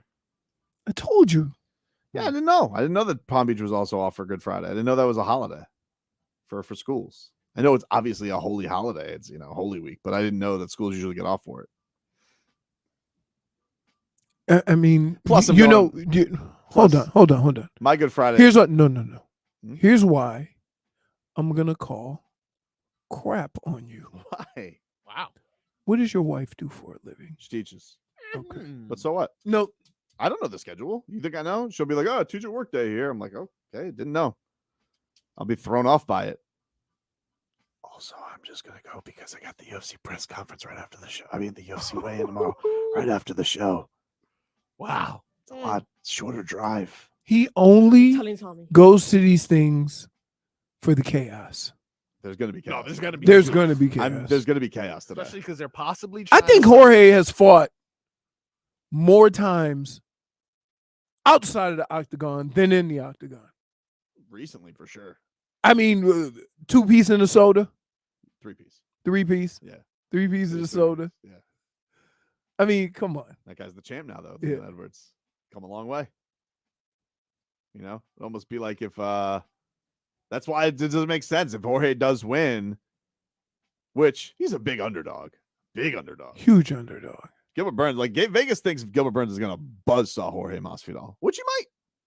If you're going by recent resume, Yeah. Gilbert's been killing it, and Jorge has not. Right. That's what I'm saying. Like, this is like,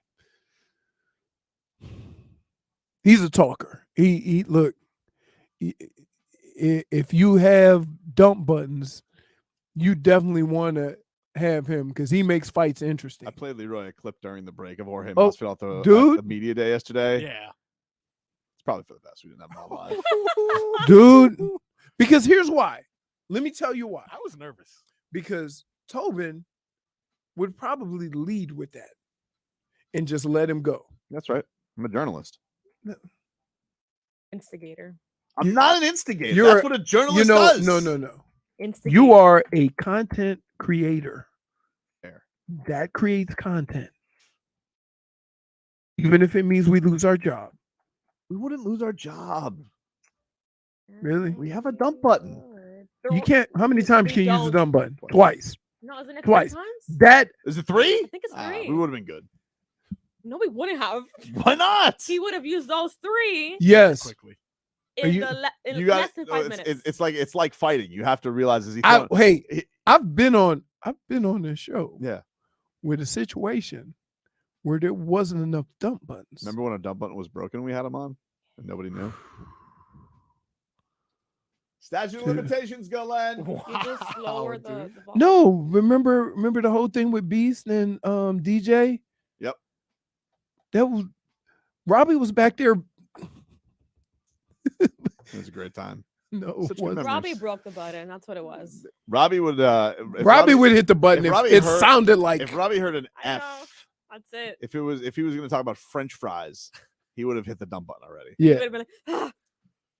That's that. You know, Robbie is like Roberto Luongo in his prime with the dumb button. Oh yeah. Kick save. Anyway, what was the question again? I don't know. Mario movie. Yes.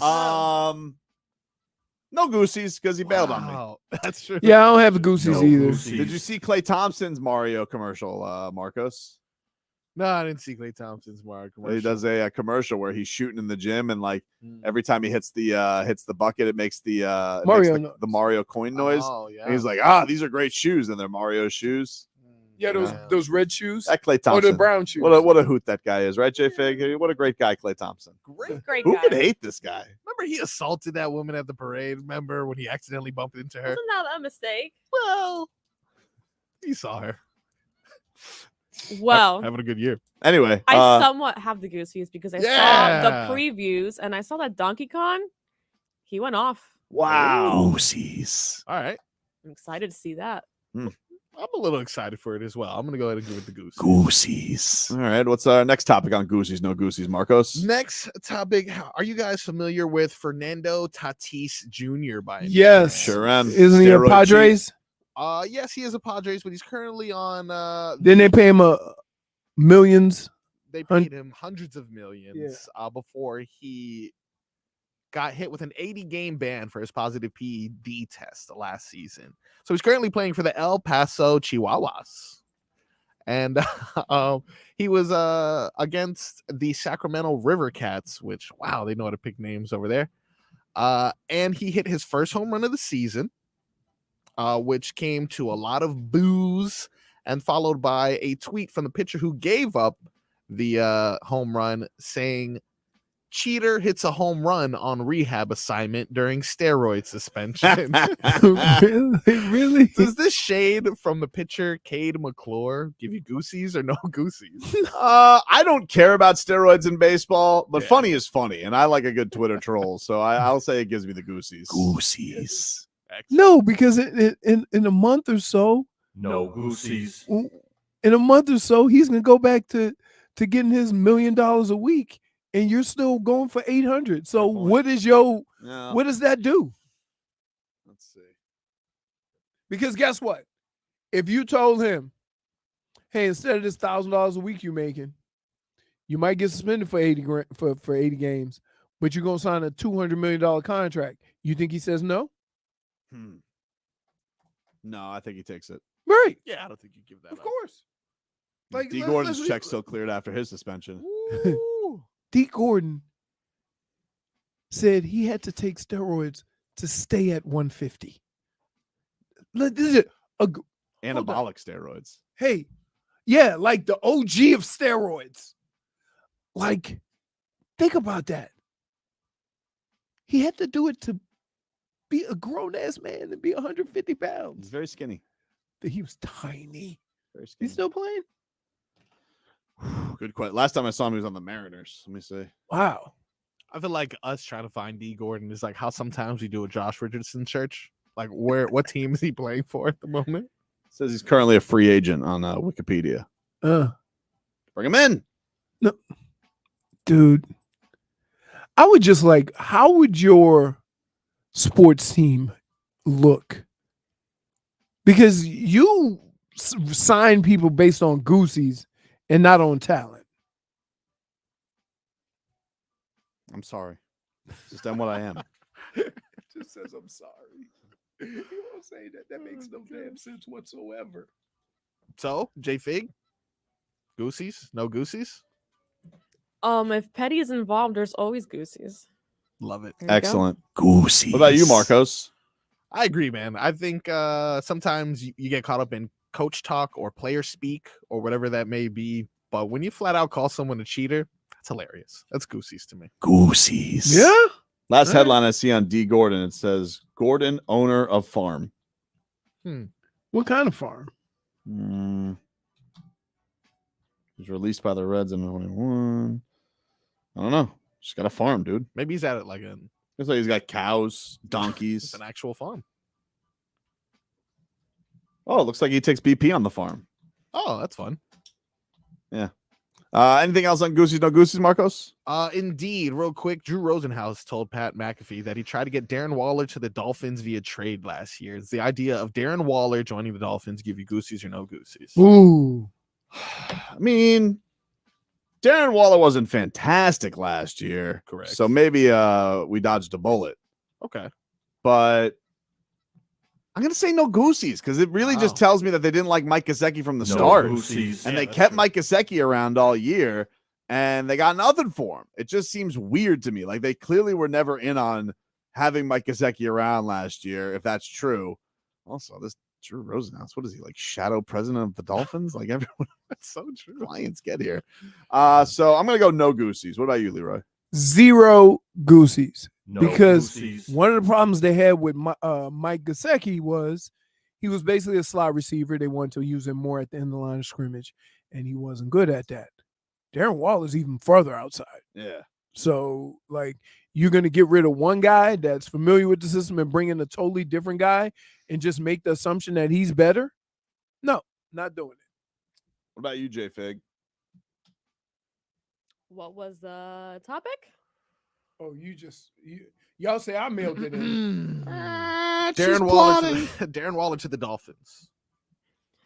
No goosies. No goosies. That's fair. I'm going to say goosies, though. Goosies. We have no tight end right now. We're relying on Durham Smythe. Yeah, but you just got rid of the tight end that's very similar to the one you want. He's not. Yeah, but he's not saying that they did it this year. He's saying last year they were talking about it.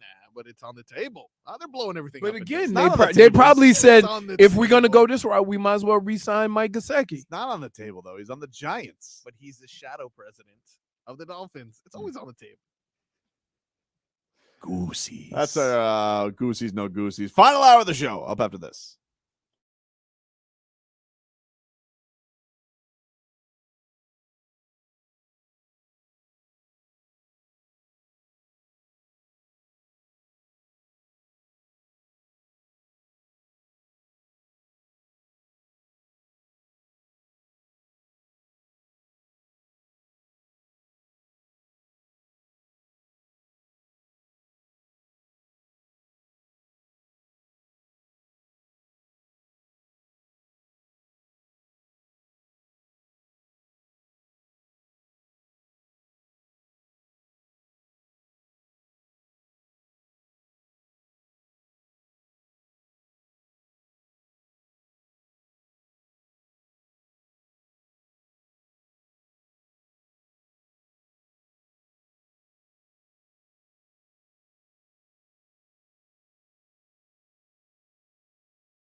Welcome back.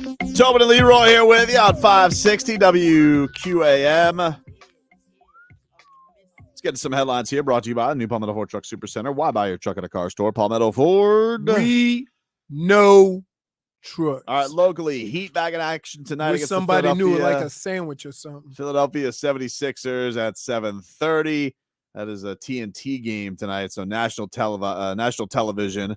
Meanwhile, if you want a local call, Jason Jackson has it for you here on WQAM. Solana has preheat getting going at 6:15. Panthers take on the Senators at 7 o'clock. Huge game for the Panthers playoffs. That gets going from FLA Live Arena tonight at 7 o'clock. And then, of course, you have one of the big events coming up a couple days from now, UFC 287. Their press conference tonight from the Kaseya Center gets going at 4:30. Doors open at 4 o'clock if you guys want to go watch the press conference today. I will be boots on the ground for that one. Meanwhile, golf, Leroy. Can we get a golf update here? Brought to us by our friends at the Edwin Watts Golf Shop. Some of the 90-day, 100% satisfaction guarantee, serving golfers around the country since 1968. Leroy. All right. So Victor Hovland, who I said dismiss him, has a 2-shot lead and is 5 under. John Rahm is 3 under through 8. Victor Hovland's 5 under through 10. Scott Stallings is finished. And is at 2 under. Shane Lowry and yeah. Shane Lowry and Shoffley Lowry are at 2 under. So yeah, that's a right and round where to be. Tiger is 2 over.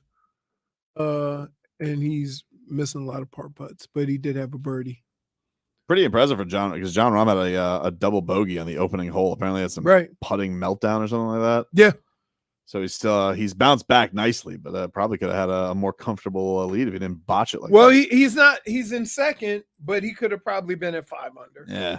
Yeah, but sometimes when you have and this is not just in golf, he had double bogey on the first hole and he had 4 birdies after that. But sometimes when you do something like that, it doesn't necessarily a meltdown, but it makes you focus, right? Don't take any shot for granted. I think that's, but remember Tiger did it. When Tiger won in 97, when he won by 12, his opening 9 holes, he shot 40. Jeez. And still ended up winning by 12. Oh, that's from earlier. Yeah, that's replaying earlier. right now. That's replays. Well, what's going on in there? Is it like you got anything on the goods in the actual live event? Is there anything that tickles your fancy? No, just looking, just it's random. It's the Masters. You like watching it, but nothing really matters the first 2 days other than who makes the cut or who's blowing it or anything like that. And whether I think now everybody just wants Tiger to make the cut. Yep, for sure. Let's hear a little bit more from this is Ravens GM Eric DaCosta talking about the QB situation they find themselves in with Lamar Jackson, who requested a trade. This is what he had to say about the whole QB draft coming up. I don't want to insult anybody in the draft, but I would say there's probably more than 4 guys that can be significant quarterbacks in this league, in this draft class. Forget about where they might get picked. More than 4, but what am I going to say? 7, 8, whatever it is. But the fact is that we think that you can get a quarterback in the 1st round, or the 3rd round, or the 4th round, who have a chance to develop. You go back to Tyrod Taylor. I don't know when we drafted him. Was that the 5th round, 6th round, whatever it was? Years and years and years ago, Derek Anderson took him in with the 6th or 7th, right? So you can get good quarterbacks. You saw what the Niners did last year with Brock Purdy. It's quite possible to get a good quarterback at any point in the draft. Obviously, the GOAT, as my son would say, Tom Brady was a 6th-round pick. So they're all over the place in the draft. You have to have good scouts. You've got to have conviction. And in some cases, you got to get lucky too. But none of them are an MVP quarterback like you already have. It's amazing. It's amazing. It is truly baffling to me. It's like how he's just ignoring the elephant in the room. Hey, you got one of those. Not the GOAT, though, like my son says, Tom Brady. Oh, your son has that opinion. Is that so, Eric? Wow. Maybe so he should his run the son is radio at now. home saying Don't worry about it, Dad. There's a bunch of quarterbacks in the You draft. want to know what my son Who says? does that? Who does that? You want to know what my son says about Tom Brady? Yeah. Bum. Cheat. Yeah. Think about. Would you not? I'm curious. So, say if Tua wins the MVP, Yeah. and they don't redo his contract next year, and they wait until after, and they're in this situation. If you're a fan, wouldn't you be insulted by this? I would find it dumb. Yeah. Like the fact that you're just dismissing your own quarterback, who is the driving force in your team being successful. Look at the Niners last year with Purdy. Right. Purdy. Believe me when I tell you this, they drafted him praying that he wouldn't have to play. Yeah. That's terrible. Like, all right, I get you. Like, yes, you could. There are stories. You could find quarterbacks elsewhere. You found one. You found one. Last pick in the first round. It's already a gamble. You found one. It's weird. I don't know. Whatever. They just wanted to sit here banging their head against the wall, and you're sitting here just like. I just think this is perfect Tobin behavior. What are you talking about, dude? That to put yourself in a situation and then ignore it and keep it moving. That's not a Tobin situation at all. That is. No. I would never let something just simmer. You know what you know? I'd Here's pivot what you would immediately. say. You know what you would say? I meant well. My heart was in the right place. My heart was in the right place. That's what you But would his say. heart's not in the right place. I mean, their heart is in, we not paying him that much money. Like, it's crazy. But my question is this. If you're the Baltimore Ravens or you're outside looking in at this, you can't feel bad for them. It's their own doing. I don't feel bad for them. Because every other team has done their quarterback's deal long before this moment came up. And now that this moment is up, you want to complain about how much it costs when it would cost you a lot less if you would have just did it when you should have done it. My son says Tom Brady's the GOAT. It's like, oh, son, do you think we What should a hot resign take. Lamar? What a hot take by your baby boy. Really good. I mean, he's got a future. Next Skip Bayless. right there. let's think of the quarterbacks that are amongst the statistical leaders. The worst anybody has gotten drafted is second round, except for Tom Brady. All right, so Tom Brady's an anomaly. Yeah, I mean Russ. Drew Brees. Russ was third. Drew Brees, but he ain't leading the. What is he leading? Not anymore, but he was No. good. He had a time. No. I'm not saying not good. Mhm. I'm saying the quarterbacks that lead the stats at their position. I'm trying to think. The worst two I can think of is you got Drew Brees. Brett Favre was a second rounder to Atlanta. Mhm. Other than Tom Brady, that's it. Everybody else was first rounders. Look, here's the thing, though, dude. You don't have to tell me what the thing is. You don't get to keep throwing Tom Brady out there, okay? It doesn't Especially get to, he didn't play it for your doesn't- team. It doesn't get to be the lifetime trump card. They found Tom Brady. Yeah, but what about like Great. Okay, and you chose Mac Jones, New England, right? Gronk is saying, by the way, the trade rumors are fake news What? for Mac Jones. Oh, really? Yeah, apparently Gronk is new Schefter. Yeah, I was gonna say, what information are they leaking to Gronk? Like, Here's- if you want do you here? Can I ask you this? Do you have to say it was fake news that somebody wanted to trade for Mac Jones? Fair point. like, a lot of times people say, "Nope, I ain't. Nope." As a do a Spolstra. No, nobody's falling for that. Speaking of Spo, Heat, big game tonight against the Sixers. We'll get into it. 15 minutes of Heat is next.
All right.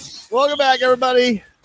Tobin and Leroy here with you on 560 WQAM. People Pete, coming in here smiling. back in action. No smiling. I want us all to be hungry. Starving. I just had to Smiling eat. through the pain. Huh? I'm smiling through the pain.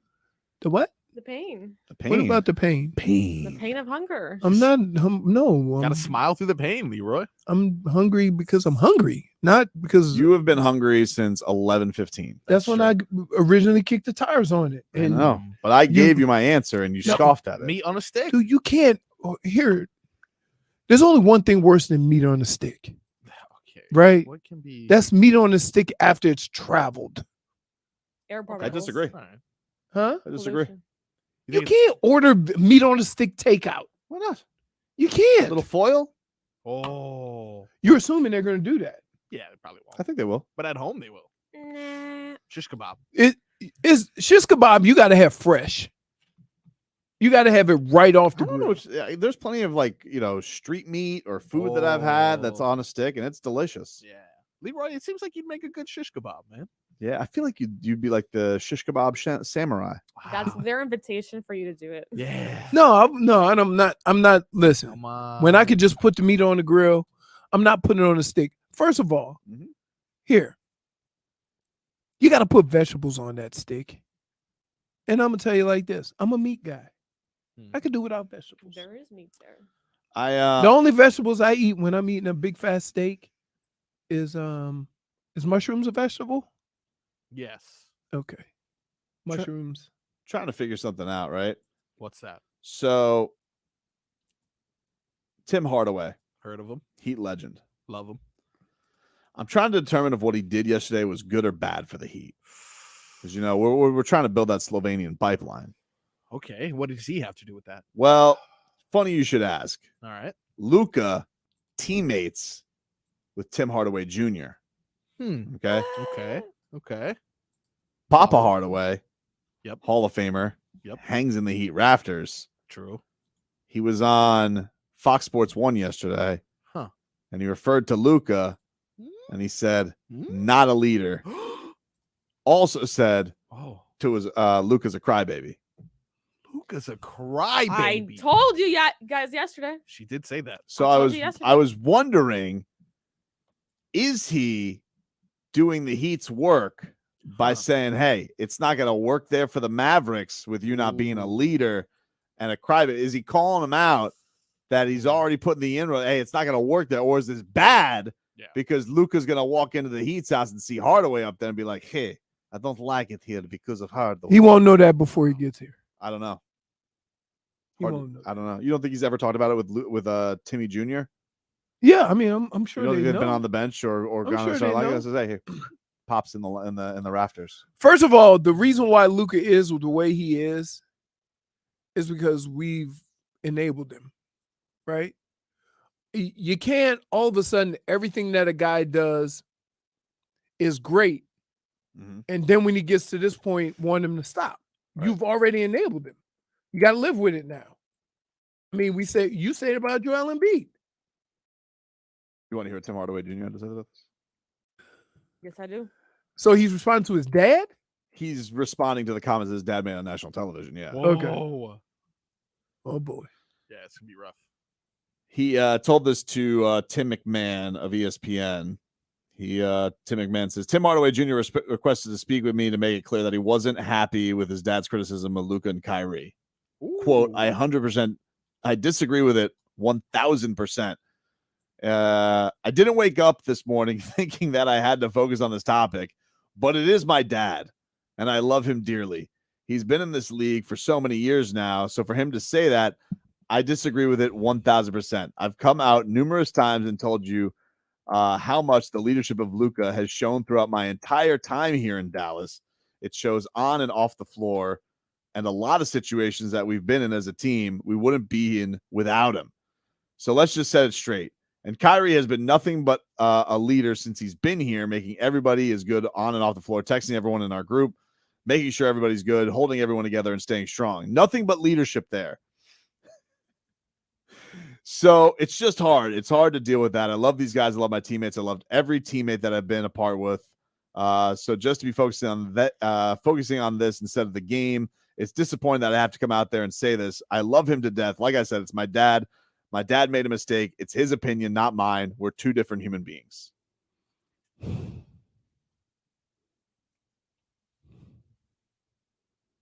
Nah, I'm not buying boy, it. Hardaway.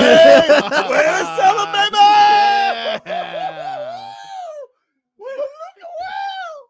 Dude. What? Why do you look way too far into anything? Come everything. on. Now, this conversation would have been great to have in about a week when their asses is at home. That's right. Right? Well, you never know when the seeds are planted, you know? The gardener never knows when it takes to the soil. You just make something up. He did. That is He- not it. 1,000%. What are you talking about? No one's ever said that. No, they say that, dude. Listen, they call me Green Thumb. I know what to talk about. They call you what? Green Thumb. Green thumb. Yep. Look like a green thumb. Tom Thumb. A thumb thumb. Isn't that a gas station? I'm just trying to figure it out. Like, do you think that ultimately, like, if Luka found out that Tim Hardaway was tied to the team- So hold on, you jackass. Yeah. Wow. Please tell me which one we get. Are we getting Luka or are we getting Dame Dollar? Well, when one is whaling, you need to throw a lot of harpoons. Yep. You don't just fish for one whale. Right. Do you though? I Actually, don't know if Papa Hardaway did this. You've been fishing for whales and you've been catching carp. Doesn't mean you stop. I mean, like, you don't enjoy golf, like, just because you don't hit a hole in one every single time. Rest my case. Clearly, you don't do anything outside the studio. What do you mean? If that's your hot take. I'm just helping you out. I was just, it's Masters week, Masters UFC week, baby. We should be in a good mood. I am in a great My favorite mood. sport is here. Your I'm favorite sport hungry. is here. It's not here, but It's here though. It's Right. arrived. The date has arrived. You get to watch Masters all weekend. yep. And then a little UFC action, I'll baby. be in front of my TV in about an hour. With a sandwich. No sandwich. Can't eat a sandwich still. Just eat a sandwich. He can't eat Mm. bread. Give me bread. Dude, what you talking about? Come on, Lent's over tomorrow. Who cares? No, It's true. don't worry. Watch. My birthday, Your birthday? I'm gonna be ready. What are you making extra Lent? No. Your birthday's not for another No, 6 One weeks. I use Lent as the starter to this diet I'm on. Why? Because dude, let me explain You gonna be something. to you. Dolphins fullback? Shh. Let me explain something to you. Are you? When you get up one morning Mhm. and your leg is broken Mhm. and you don't know why, it's time to take a couple of LBs off your fat ass. Is this because the doctor and Big Spoon fat shamed you? No, they ain't have to. Karma. Is I'm that why telling you, you've been- when I didn't know why I why- broke, when I didn't know how I broke my leg, Mhm. that was a wake-up call. So, But you're not an obese man. no, I'm not. It's not why you broke your leg. Oh no, the weight, yeah. When you're not What? Yeah. Don't worry. You need more milk. That's your problem. More milk. He needs Calcium. some milk. I hate milk. That's the hate problem. milk. Milk too. sucks. Ice cream. Milk is only. Oh, good I if was there's just getting ready to think. something involved with it. Here, Milk. are humans the only people that drink other mammals' milk? Yes. Okay. It'd be really weird if a goat breastfed from a cow. You need to mark that. But that's mad. Oh, that sounds like Luka. No. Baby goat. Baby goat. But no, that's like, is that crazy? Yep. I mean, listen, there's certain things that have to be, cooked with milk. Like, first of all, mac and cheese. You got to put your egg wash in there. Otherwise, you're going to have some dry ass mac and cheese. So I get it. But just like drinking a glass of milk, if I have milk, it's almond milk. I can handle that. Something about just regular old milk. I'm with you. I'm not a big milk fan either. Right. No, but ice cream, milkshakes. Right? Yeah, that's But no, I don't even. I like milkshakes. Those are Milkshakes are good. Leroy Milkshake. doesn't like ice cream. Remember that. I don't like. Leroy doesn't like any. I don't like milk. What he I'm not a likes. milkshake fan. Like, if the coolest, like eating. I remember as a kid eating French fries with shakes. Oh, Right. But something about like whenever I go to a restaurant Yep. and ask me if I want a shake, who used to be really big on shakes? Johnny Rockets. Johnny Rockets. Yeah. And what was the other burger place? Steak and Shake. Not Steak and Shake. All right. It was, they used to make the like Fuddruckers type burgers. Shake Shack. No, I can't remember what it is. I don't remember. Anyway, so we used to always get go there, and then everybody said, "Oh, you want a shake?" I'm like, "No, I want this big ass burger. If I drink a shake, I'm not gonna be able to eat it." Oh man. But yeah, so not a fan. Well, you look good. All right. You do look good. I will say. I got to get. There's your guy. Bum. I feel like you've lost a couple lbs. A little bit, yeah, a little bit. I'm getting there, but I'm telling you, it's seeing a sandwich. I'm telling you, I'm growing up. That's all we ate. I think I'm going to start bringing snacks to the studio because I can't have it's it probably distracted for 3 hours. Oh, I won't be distracted anymore because this is free fall after Monday. I'm gonna always have a little treat in my pocket. All right. like By that he means the little eggs. Oh no, they got, dude. Let me tell you, they're sitting in the refrigerator right now. Right? Leroy, Eat me. That's right. That's what they sound like. That's right. If you guys missed Gilbert Burns, he joined us earlier on in the program. If you did miss him, he was fantastic as we are getting ready for UFC fight week. Let's UFC all learn how to 287. roll. Yeah, he's got some doozies. He had some great advice for Tua. Great advice for Tua. And also Can't wait motorcycles. to see him live. Look at that. D-Wade at the Masters. Oh, baby! He's looking fresh. Looking good. Look at him. Hall He of loves Famer. golf now. Big golfer. Mm. You know? That's a Hall of Famer right there. Yeah. Back after this. Leroy. Wow. Shut up, bitch.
Now let's go to the toilet of Hollywood.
It's April, and Dave & Buster's month continues. We got your chance to win a $250 gift card from Dave & Buster's. All you have to do is go to WQAM and enter on the contest page. If you win, you can go to Dave & Buster's with your gift card and have a party. All on us and Dave & Buster's. Eat, drink, play, watch sports at Dave & Buster's in Hollywood. I am heading on down to Casella Arena, or Casella Center, sorry. I got to get used to it, dude. Listen, give me a little bit of grace. It has been like 3 different names this year. Casella Center. I'm heading on down there for the UFC 287 press conference. Doors open to the public at 4 p.m. today if people want to check it out. But we started off the show today joined by a friend of the show. I mean, we've had Gilbert Burns on now, 4 times in the last year? We've had a lot of Gilbert Burns on, and the guy is he's a huge Dolphins fan. He is fighting Jorge Masvidal. He is a monster favorite in this fight at UFC 287 in the co-main event. And he was kind enough to join us to kick things off today, and he was fantastic. Here he is, Gilbert Burns. Shop over 1,500 Toyotas indoors in one of America's largest showrooms, the Toyota of Hollywood, on 441 between Hollywood and Sheridan. This man is a friend of the show. This is a big week for him. Yep. He is co-headlining UFC 287. Gilbert Burns joining us here on the show. And Gilbert, what's going on, my friend? How are you? Is everything good? Doing great, my brother. Doing great. You know, having a great week. I'm here at the hotel. I'm here at Hilton. Might be very close to you guys. And yeah, 5 weeks started. I'm excited, man. We're going down to the fight. We're excited to go to the fight. We're going to be at the events this week. What are the final days like in a fight week? What do you have to get ready for? How do you ease your mind as you're getting ready to take on Jorge Masvidal? Just start to stay relaxed now. You know, we got 9 pounds to cut. That's pretty good. Like last time was a little bit more. And today I'm gonna have one mobility session, like about noon. Just get my body all loose and relax. And at 4:30 we're going to the press conference. It should be a good one. I'm looking forward to have a little fun in there with the fans, with the questions. I think we're gonna have a great time. And we'll come back. I am going to start the weight cut. Tomorrow we do the weigh-ins. First weigh-ins 9 to 11. Then we can go back, get the food, hydration back. And then tomorrow night we do the ceremonial weigh-ins. And Sunday we show down. So I'm excited, brother. It's weird because you said 9 pounds and you smiled like you're excited that this is not going to be excruciating this time. No, my brother. I used to cut from 170, 175 all the way to 155. That's 20 pounds. Oh.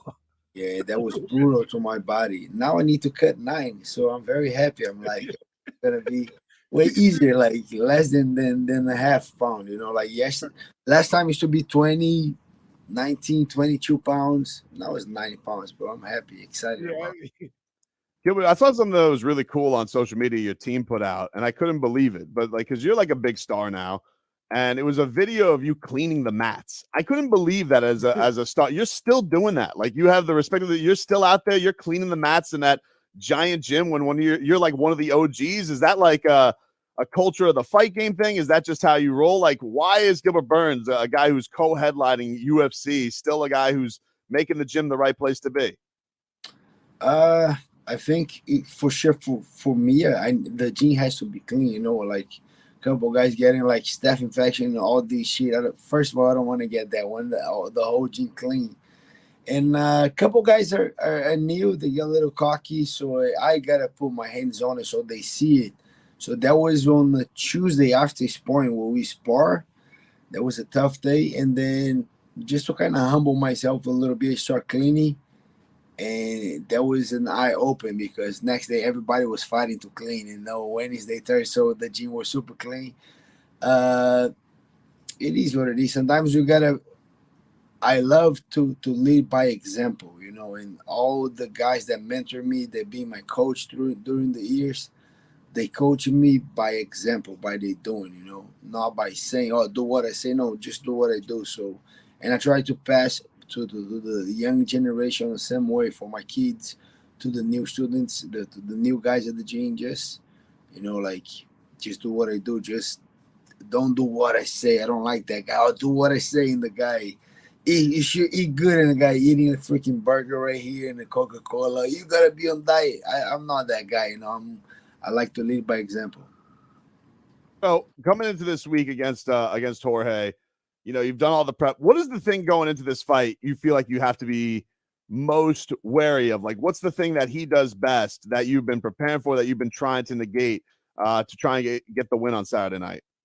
Oh, he's very tricky with the striking. You know, he's a guy that he throw a couple good knees, good kicks, good punches. He's a boxer. He throw good punches. He can do it all on the strike. You know, knees, elbow, punches, kicks. That's the thing that I gotta be more kind of eye open with that. And then I have a couple guys doing that. Make sure I'm sharper with it. But I think that's where he shines the best is on the striking. You know, and doing a lot of pressure, applying a lot of things that I think is going to work against George. And the fact that he's putting a lot of pressure on himself, talking about retirement, if he lose, come from 3 losses, fighting at home, I think he's putting a lot of pressure on himself, and he might do good with that because he's still putting more pressure on himself. So I think that's the kind of pressure that he wants to feel. So I'll be ready for George on Saturday. Coming into on Saturday night, I'm a little surprised, and we were talking to John Anik about this earlier this week, that he was surprised that the UFC had already put Colby as the guy who's going to get the title shot after this, because you and George is such a monster fight. It feels like there should be title stakes on it. Obviously, you know, you're one of the best fighters at welterweight on the planet. He's got a pass with Leon Edwards. How surprised were you that Dana came out and said, oh, no, the title shot's already determined, it's going to go to Colby? And did that affect you? Did it mess with your mood at all when that came out? Or do you still feel like a title shot's on the line here? Yeah, he didn't mess with my mood. I still think I still have an opportunity Saturday to make these guys change their mind, you know. So that's what I'm thinking. And Colby's very smart, bro. So people are mad at Colby, but if you were Colby and Dana White call you, hey, you want to fight for the title? For sure you're going to say yes. So I don't blame Colby, you know. He's just taking an opportunity. So my mission Saturday night is to beat Jorge Masvidal. I want to make a big statement, and maybe they give me the title shot. We'll see. You know, it depends on the performance. If I go out there and George is a dog, you know, if he sells that very hard, if he goes to a decision, I don't think they're gonna change. Still gonna be Colby. So that puts a little pressure on me and go out there and dominate and finish Jorge Masvidal and make sure those guys change their mind. That's where I'm in my head right now. So we got to correct something. The last time you were on, we were told by Tua, he said he's taking judo. The coach, he scrapped that. He said that was wrong, actually. He's taking jiu-jitsu. He's not taking judo. Okay, so does this change anything of your opinion of Tua going out there, taking jiu-jitsu to avoid the concussions? How does Gilbert Burns, a world jiu-jitsu champion, feel about his favorite team's quarterback going out there and doing this to try and prevent falling on his head the wrong way? Yeah, I think that helped you a little bit on how to fall, because that was the problem, right? When he fall, right? Yeah, it's the back of his head. Yeah. So yeah, that might help a little bit, because I know for a fact a couple of jiu-jitsu guys, they have motorcycle accident, they have bike accident, and then they know how to fall. You know, as crazy sounds, I had a friend of mine in Brazil that he had a motorcycle accident, bad one, that a car just break out of nowhere. He hit the car and he flew over the car. And whenever it was time for him to land, he started rolling. He became a little ball and he just rolled. And the guy had a couple stretches enough, and it could be one like very hard accident. The guy had just a couple scratches learning how to fall. So yeah, I think that can help a little bit, you know, and I hope it does, because I want Tua on the game in the season, you know, and especially with Jalen Ramsey. We got. Oh, you excited about that one, Gilbert? Yeah, for sure. There's another force, and we got what's the other guy? Mike White, right? We got the local kid.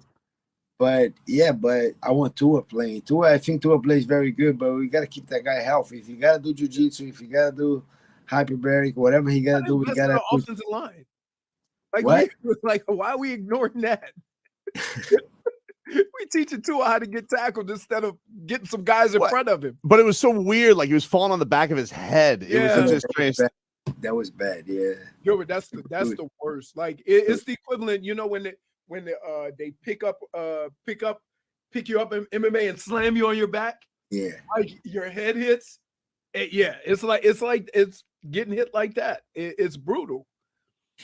You still can learn a couple things so don't get hit super hard. So when the guy slams you on jiu-jitsu, a couple things, you still can bend a little bit, making sure whenever you're gonna get impact, and just like I got you a little bit. But whenever you get impact, you don't need to get 100% impact. You can slow down for half or even less. So right. I think that I don't think that's the key. I think we need to get those guys in the defense kind of taking care of Tua, but I think that can help a little bit. I just feel like, listen, you know, you're a monster Dolphins fan. And a world jiu-jitsu champion. I feel like he needs to be picking your brain. Like, you know, if it's not a day-to-day thing, because you're very busy too. But I feel like he needs to go to Gilbert Burns as like a consultant. Like, hey, am I coming along all right to make sure we can get through this season? Okay, Gilbert. I think it's very important. I agree. So I hope he comes to the fight. I know Raheem Mostert is coming to the fight. Let's see if he show up. We make a good connection. Yeah, I like that. Before we get you out of here, man, a lot's made. Obviously, this is Jorge's hometown, but man, you've been down here a long time. Like watching the countdown, it was so cool seeing like the time of the gyms you've been to. You guys have all kind of stuck together in different locations. So how much like does the nostalgia feel for you, man? Like you've been down here for a long time, and to get to fight at the Heats Arena in front of all these fans, I'm sure you're gonna have a ton of people down there too. So what does this mean for you to be down here as a proud South Floridian? It means a lot, you know. These years start on the right track. First fight was in Brazil, in my hometown. Second fight here in Miami, my second hometown. September is gonna make 10 years that I'm living here in South Florida, here in the US. So yeah, I'm excited. I think I'm gonna have a lot of fans, friends, family, teammates, students. Everybody's coming.